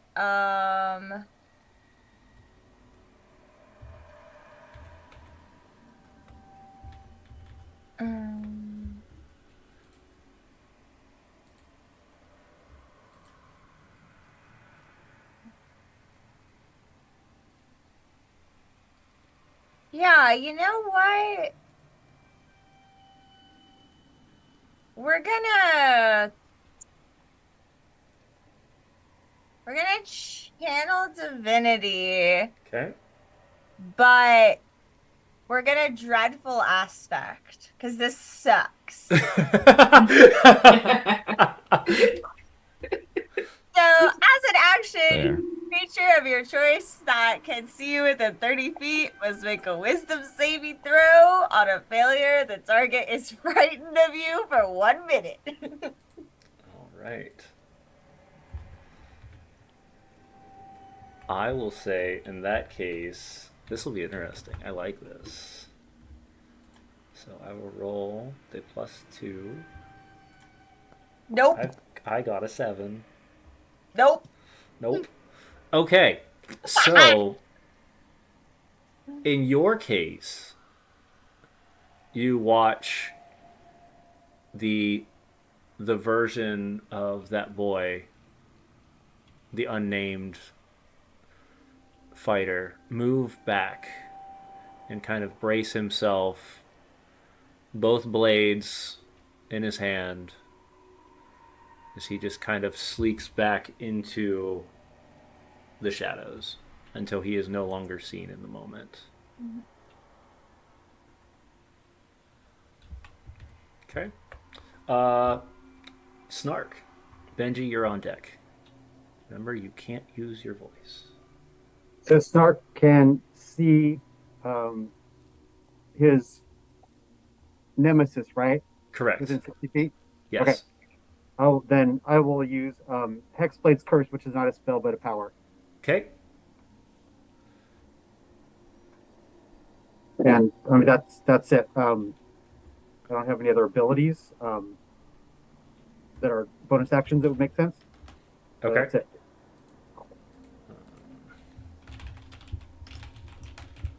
All right. And that puts us at Benji. Yeah, I'm gonna rage. Okay. You're ready. Benji's Yeah. raging. Got it. All right. Before we continue, the four of you, as you glance, each person, as you look to the left, you look to the right, as the creatures are coming towards you, you see anytime you look at one of those creatures, that thing that you are fearing. So no matter if you look where Benji's at, you see that person. No matter if you look at where Jinjack's at, you see that person. And each person is seeing exactly what they fear the most right now. Each one is going to lash out at you. It is going to feel like it's pulling at your soul. I'm going to roll, and any that hit, we'll find out what happens. So I'm just going to roll one for each. So we're going to start at the top. These are going to have a +4. So the first one is going to be a natural 20 with Jinjack. So who started at the top, I believe. Yep. So and then it's going to be 2d6. So that's going to be 10 points of psychic damage, Jinjack.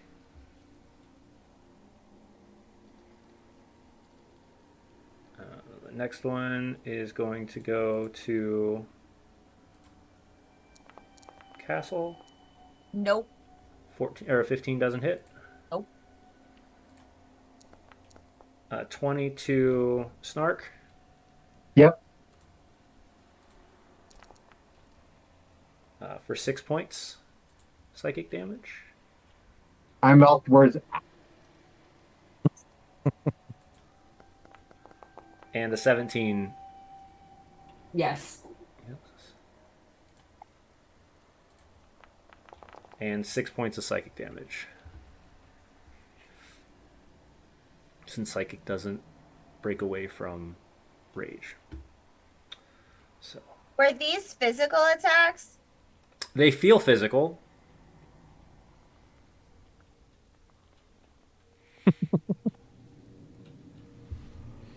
All right. So, back to the top.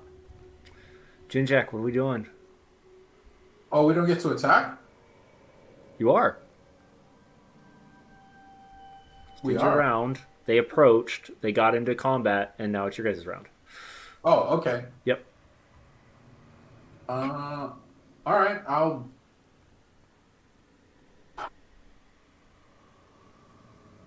And I still can't speak. Can't speak. Channel divinity requires speech. It says that I have to pray. So, wow, I'm royally screwed here. Well, here's a mace for you. That's about all I can do. Oh, hold on. Actually, before I do, is there anything you want to tell them, Elowin, before he starts? Yes, but let this continue. Okay. I can't talk to my fellow party members, although I'm sure some of them saw that I'm very sorely wounded here. But all right, I'll just protect myself and normal 18 with the mace.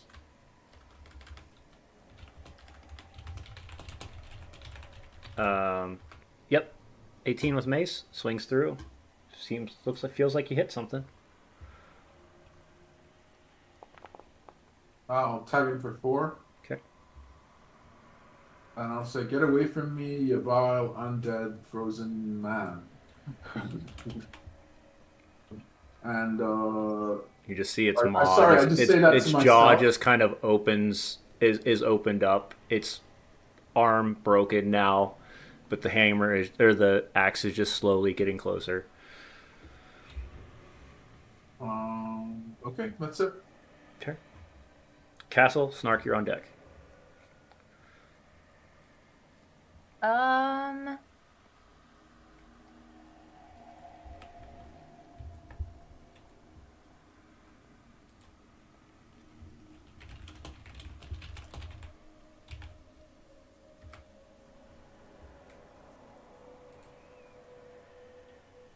I think had Castle not listened to what Elwyn said about vengeance and hatred, she wouldn't have done this. But she knows that she was going to do this regardless, but this time she's doing it for the people surrounding her, not because she has to hurt this person. So, as she has already frightened the thing that she fears most, she's going to try and hurt the thing that she fears most to protect the people she loves most. She's gonna walk up to it and touch it and inflict wounds on it. Okay.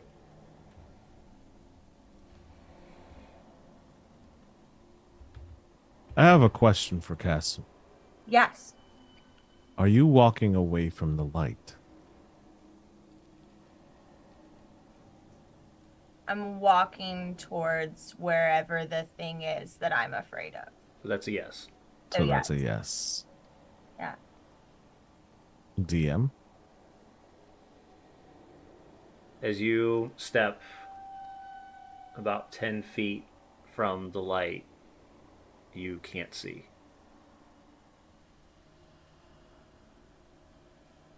You're going strictly on instinct, so this will be at a disadvantage. Okay.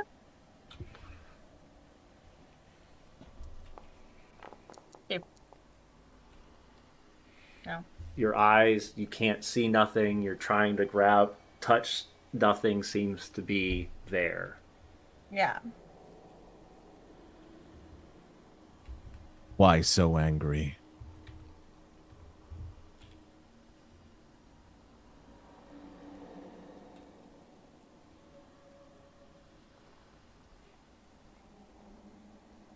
I'm still trying to help those people I love, and he keeps winning every time. Vengeance doesn't bring a resolution. I don't want vengeance. I want to protect those people. Doesn't that deserve a win? There are other ways of winning. Why does he get to win? He doesn't.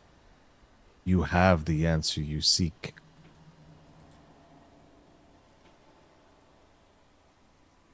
Step back. Your eyes come back to vision as the light connects to it. You see your compatriots next to you.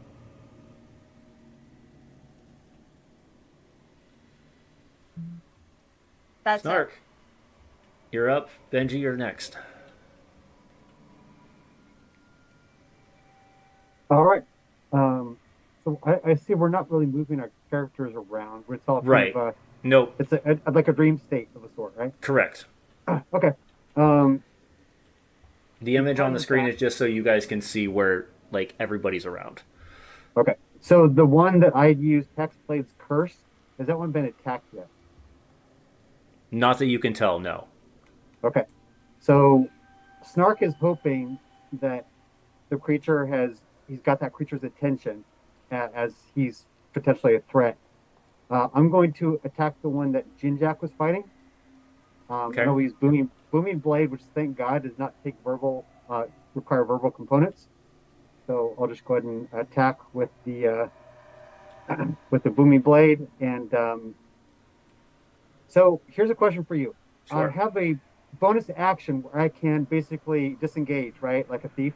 Mm-hmm. I want to. His goal is to basically get attention from as many of these shadow creatures as possible to take some heat off of Jinjak, and he knows that Castle's also struggling because she failed in her trial. Does he feel like he can maybe get attention of them by attacking, disengaging, kind of getting in like a central space, threatening, or does he feel too confused? Let me ask you this question. Would Snark be able to engage with 4 versions of the master? Or would he not be able to handle that? Oh, you mean would he fight them, or would Mm-hmm. they kill him? Would he fight them? He would absolutely. He feels very much like he finally has a family, and he will do anything to protect them right now. Okay. As you turn your back on the one near you and you attack the one in front of Jinjak, roll me your damage. I have to roll a hit, right? What's that? Roll to hit, right? Roll to No, hit. roll me your damage. Oh, nice. Okay. So this first. So I'll be rolling an additional D8 for the booming blade. So here's Okay. regular. Okay, excellent. 12. I'm going to use Fury of the Small to get +2. And then I add the D8 for the booming blade. Excellent. So that's going to be a total of 19, 21 points of damage on that guy. As you strike the one in front of Jinjak, you see the opening. You see the entirety of the room. You see Elowin at the edge.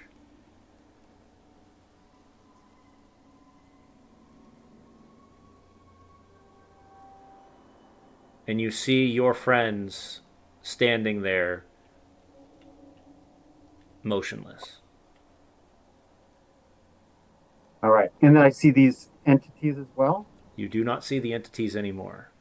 You are standing in a room that is of light, Your friends standing in the middle, motionless. In combat, they look like they're in combat, but they're just standing there. Okay. The words Alright. that you hear from Elowin. You see your compatriots in front of you. You've done well. But your trial isn't over. What do you do? What I do is I die if I have to. These are my friends. Then speak their name. Jack, Benji, Castle, wake up! Wake up! You three inside the space hear the voice of Snark ringing through your ears. The names, each one connecting to his voice. And you look around and you can see still the three figures that are surrounding you. But there's no longer four, there's only three. And when you glance to the side, Snark is no longer there. Snark's out? Snark is no longer around you.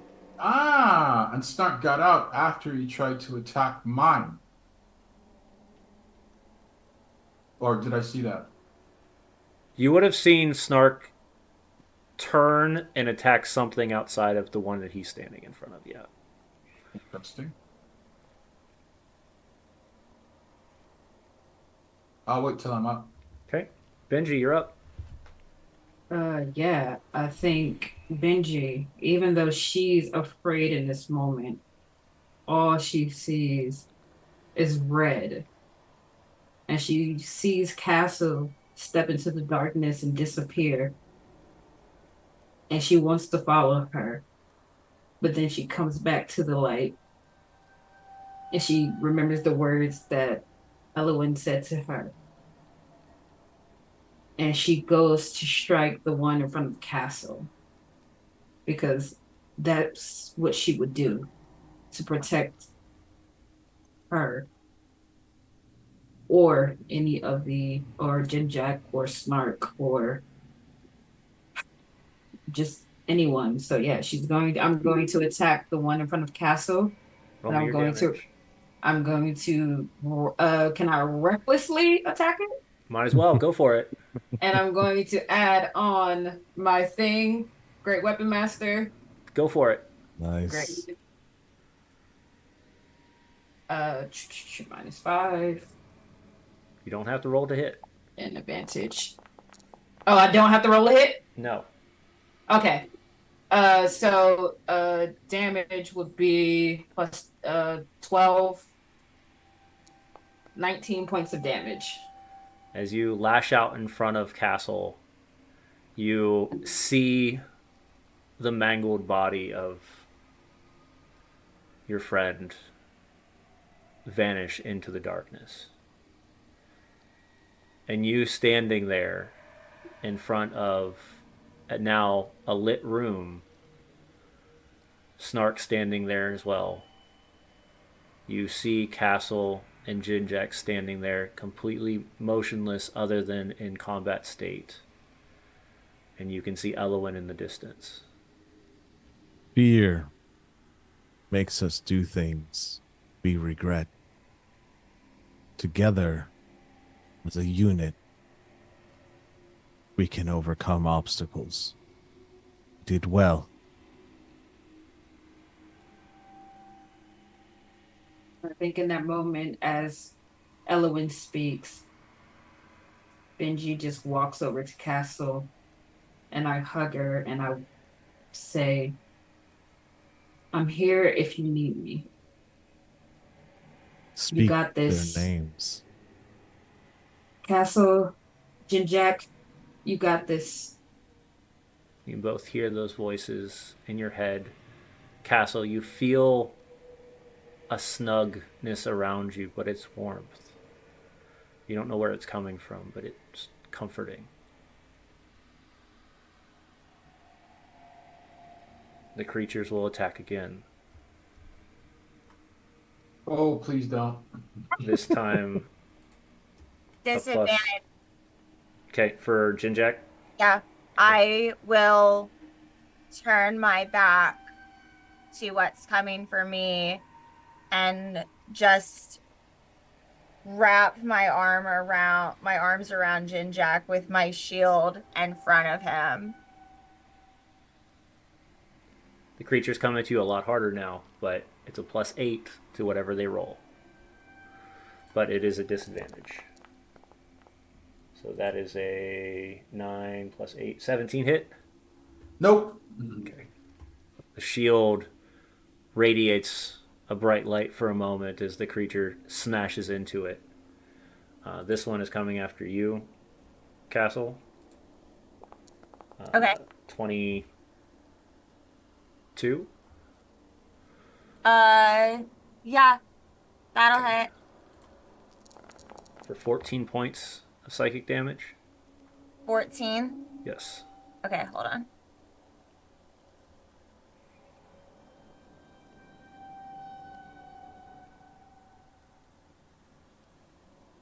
You'll hear from the back.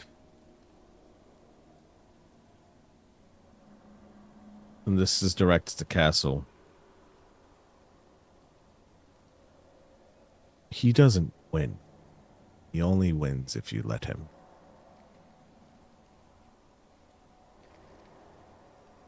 All right, I'm going to um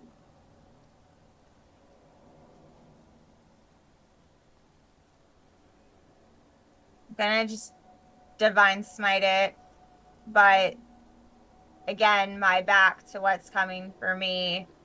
So I remove my shield from in front of Jim Jack and I just shove him behind me and divine smite. Is that something you do on your turn, or is it in response to the creature attack? Is it my turn? No. Oh, It was okay. the creature's turn. Oh, And okay. I was just talking to you, Oh, Castle. okay. Yeah. Um, But Jinjak yeah, will no. go first. Yeah, go ahead.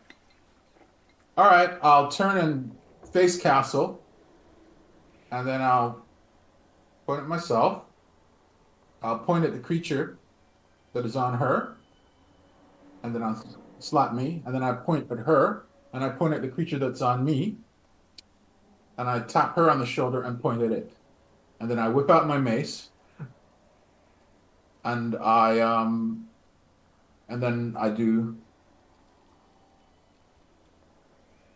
And as you both figured out the ending, you strike together, one swapping the next. Right. And as it does, the imagery of the light appears around you, and you both kind of get this moment of awakeness as you're standing still in the middle of the cavern, but now around surrounded by your friends.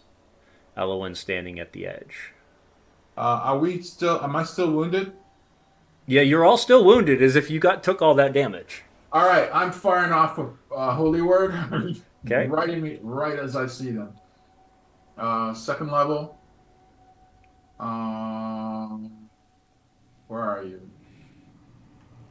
One sec. This is not holy word. Sorry. Prayer of healing. Prayer. I was gonna say prayer.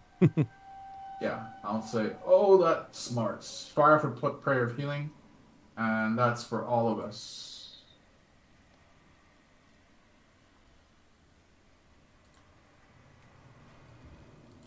Come on, you're better than last time.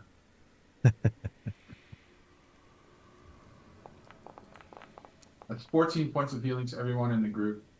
What does that look like, Jinjak? As Same as last time. Smite my mace on the ground.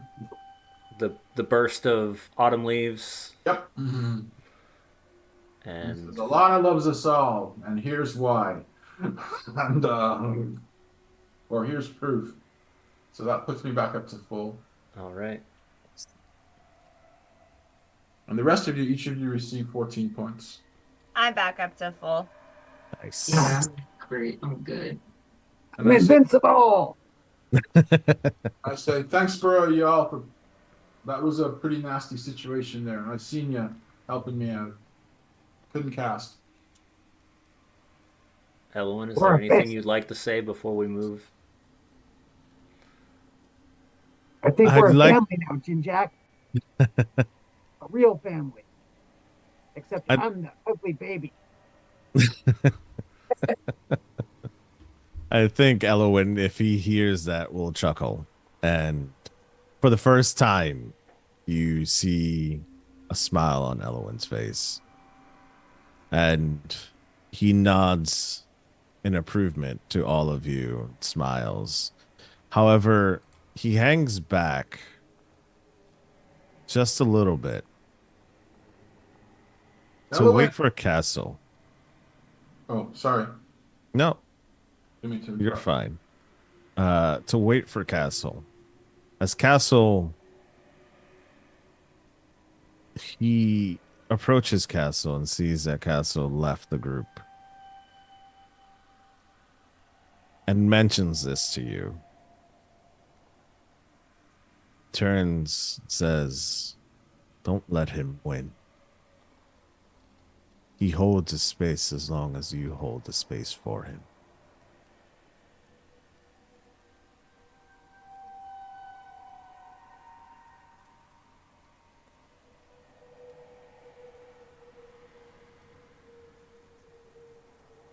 Wait, what's going on? He's held that space my whole life. It's And what I know. So until I hold his space and I become the thing he fears most, that's where he stays. I know something that may help you with that. I mean, after all, he sent me here for information. I'll gladly take what you have to offer. And he walks. Elowin will just bow his head and walk over to. I was gonna say our Chris, our cleric, but it's not Chris. It's Jinjack. Ginger. Jinjack. He'll walk over to Jinjack and mention the situations that he's been through. But at the end, what you'll hear is, continue to be the beacon of light within your group. Oh, You're I'm the looking forward to being a beacon. By the way, Elwin, yes, may I ask you a question? absolutely. And I whispered to him, "Are you alive?" I am. All right, just checking. I'm Velanese, you see, and we're used to ghosts and spirits wandering around. I'm very much alive. And he touches your shoulder. Oh, that don't mean anything. I Yeah, I'm alive. I'm That's alive. I'm alive. don't touch me. It's alive. He's That's horse shit, and he you is know it. he is alive. But he does whisper something into your ear, loud enough only for you to hear it. I may be blind to some things, but not to all. Your aura's bright. Shantea is within us. Oh, I'm And happy to hear that. he'll Especially walk after getting away. such a beating. As as he says that, you all start to see sunlight in the distance as the edge of the caverns open. And one by Wow. one, you hit an area lush in green. For those watching, you can see the village of Stillwell out there. You can see fields of vegetation. You see a beacon that seems to float about 80 feet in the air that seems to give off a natural sunlight. You can see a steam or mist covering most of the area as vents from underneath the ground kind of give off this slight a bit of moisture and steam. You see people very happy, very content with life, walking through their normal days. As you take one step out from beyond the caverns and look out to the area of Stillwell. And you slowly take that journey down the mountainside, walking till you get to the edges where you can see nothing but green, lush lands. But in the distance, as you seem to have arrived just in the nick of time, there is a horn that goes off along the edges of the spine of the world. And that is where we'll pick up next week. Dun dun dun. Uh-huh. Nice. Thank you very much for joining us on a very heavy, dramatic time here at Dress to Quest as we watch our players slowly grow into a much stronger team with the help of our first ever hero of Icewind Dale. So come back next week to find out what is going on in Stillwell. Will our players be able to make it out, and what will happen next? But I don't want to stop without letting everybody give their opportunity to tell us who they are, where they're at, and how you can watch them, because all of my amazing players deserve that. And we're going to start first with our guest. Oh, hello. Didn't see you there. My name is Norfolf. I am playing Elowin Leafshade. I am your friendly druid, in quotations. Second son of the chieftain of the tribe that we are currently in, and I am excited to be a part of this. You can currently catch me here every Monday until they tell me that I'm no longer around. And then you can catch me every other Tuesday over on another channel playing another druid with horns. I'm actually playing Daggerheart in that one. And I am playing also with our awesome DM every other Thursday, Candela Obscura on our channel, where we're in episode 4 and a very intense, very puzzling, amazing story that we are all putting together. It is an absolute honor to be DMing for this group, and it's been just an amazing time. And you can also catch me on doing a bunch of other things. Next month, we're going to be raising funds for Wounded Warriors Project and raising money and awareness for PTSD, which is awesome. And I'm also going to be a part of another charity for some other stuff that I can't talk about just yet. And I'm also a part of a bunch of other things that anyways, I have a very busy schedule at the end of the day. You can catch me anywhere. If you want to follow me on my socials, go ahead and find me on Twisted Fates or Norfolf911, wherever your socials are at, and you can see me there. So thank you so much, and we're going to popcorn it over to Eric. Oh, can't hear you, Eric. You're currently muted. Sorry, I was saying thanks, and it was a lot of fun working with you today. Thank you for the offer. Fantastic. So thank you. It's super fun. Yeah. Okay. So I'm Eric Wahlberg, and you can catch me on TikTok. My daughter and I have a cosplay pun-based fantasy channel called Dad Jokes and Dragons. We have that's awesome. Hundreds of quick, silly jokes. So please follow us if you're interested. And then, of course, I'm a regular here on Dress to Quest. And then I'm currently playing on Gary Con Live. We're playing the Heroes of Okarum with Luke Agax's module. I'll be playing every Sunday from 1 to 3 p.m. PST for, I think, about 6 more weeks. And then the big thing is this Saturday, as part of the 50th anniversary celebration of Dungeons & Dragons, Peter Atkinson for Gen Con TV has 6 weeks of the 6 different versions of D&D, starting with basically the 0 edition, which was the base, which was last week. And then next week, I will be playing with Luke Gygax's DM alongside Stefan Pokorny and some other awesome TTRPG folks. And my daughter will be live in the studio in Seattle. That will be on Gen Con TV, so this channel, 10 a.m. Will be a roundtable discussion about first edition D&D, which, no offense to everybody here, is my favorite edition. And then we'll be playing first edition with Luke Gygax. Awesome. Who are you passing it off to, Eric? I'm going to pass it to my buddy who took so much damage today, Jinjack, Chris. Well, hi all. I'm Chris. I have heard that there is a conspiracy to get me a social media presence. Because I don't have one. So we're gonna build Chris one because everybody needs to see the amazing work that he's putting into all of the 100%. images. 100%. He does so much scribbling, just time. scribbles.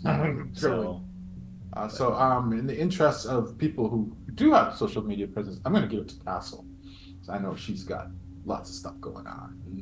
Ego. All right. Don't worry, guys. We will be managing Chris's social media accounts for all of his incredible artwork. It is part of the Vote for Castle campaign. That has not gone away. But I am Torrance, and you can find me here on Twitch at TinyT14. I have been in the chat. We are currently on that 1K grind. So if you want to come watch your paladin rage and sweat in Overwatch, please do. Yes. Watch me befriend killers in Dead by Daylight. And currently we are replaying Zelda the Wind Waker for the millionth time, and it's really funny. Yes. So if you want to see some fake gamer girl content, come find me here on Twitch. If you would like more Castle content, you can come find me on TikTok at TheTinyT14. I am currently wrapping up a side alternate reality backstory with Castle and another one of my OCs and some really wonderful other content creators who got in on my craziness. So please come and interact with that. I promise it is just as emotionally traumatizing as what you witnessed tonight, because that's for you, baby. And then if you would like to see what it's like when I run a campaign, please head over to YouTube and go search for Off-Branded. And you can watch me and my players go through the madness that I like to put them through with our current campaign. So that's all the fun things that you can see me doing right now. And I'm going to hand it off to my wonderful barbarian mommy, Space. Oh wow. Way to put me on the spot. Yeah, that's my wife, okay? Yes. I'm Space. I will keep this simple. I'm not really on social media right now, but we're gonna fix that with both of these two. No, I'm good. But yeah, I guess you can catch me here every Monday playing Benji for Just the Quest. And if you want to see more Murder Mommy, just tune in on Mondays. Yeah, in Space, I'm just going to go ahead and put your phone number in the chat. No, please don't put my phone number. Would like Murder Mommy to crush you. Press 1. Press 1 now.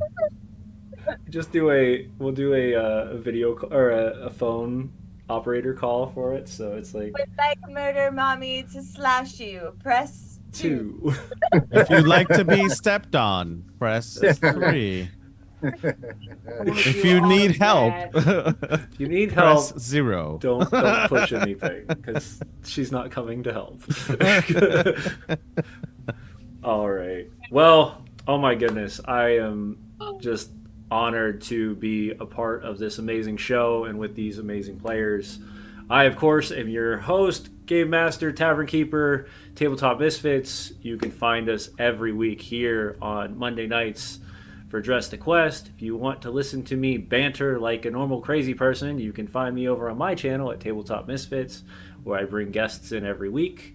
This week we will have our special guest will be the Grouch Couch, which is kind of like D&D meets Adult Swim.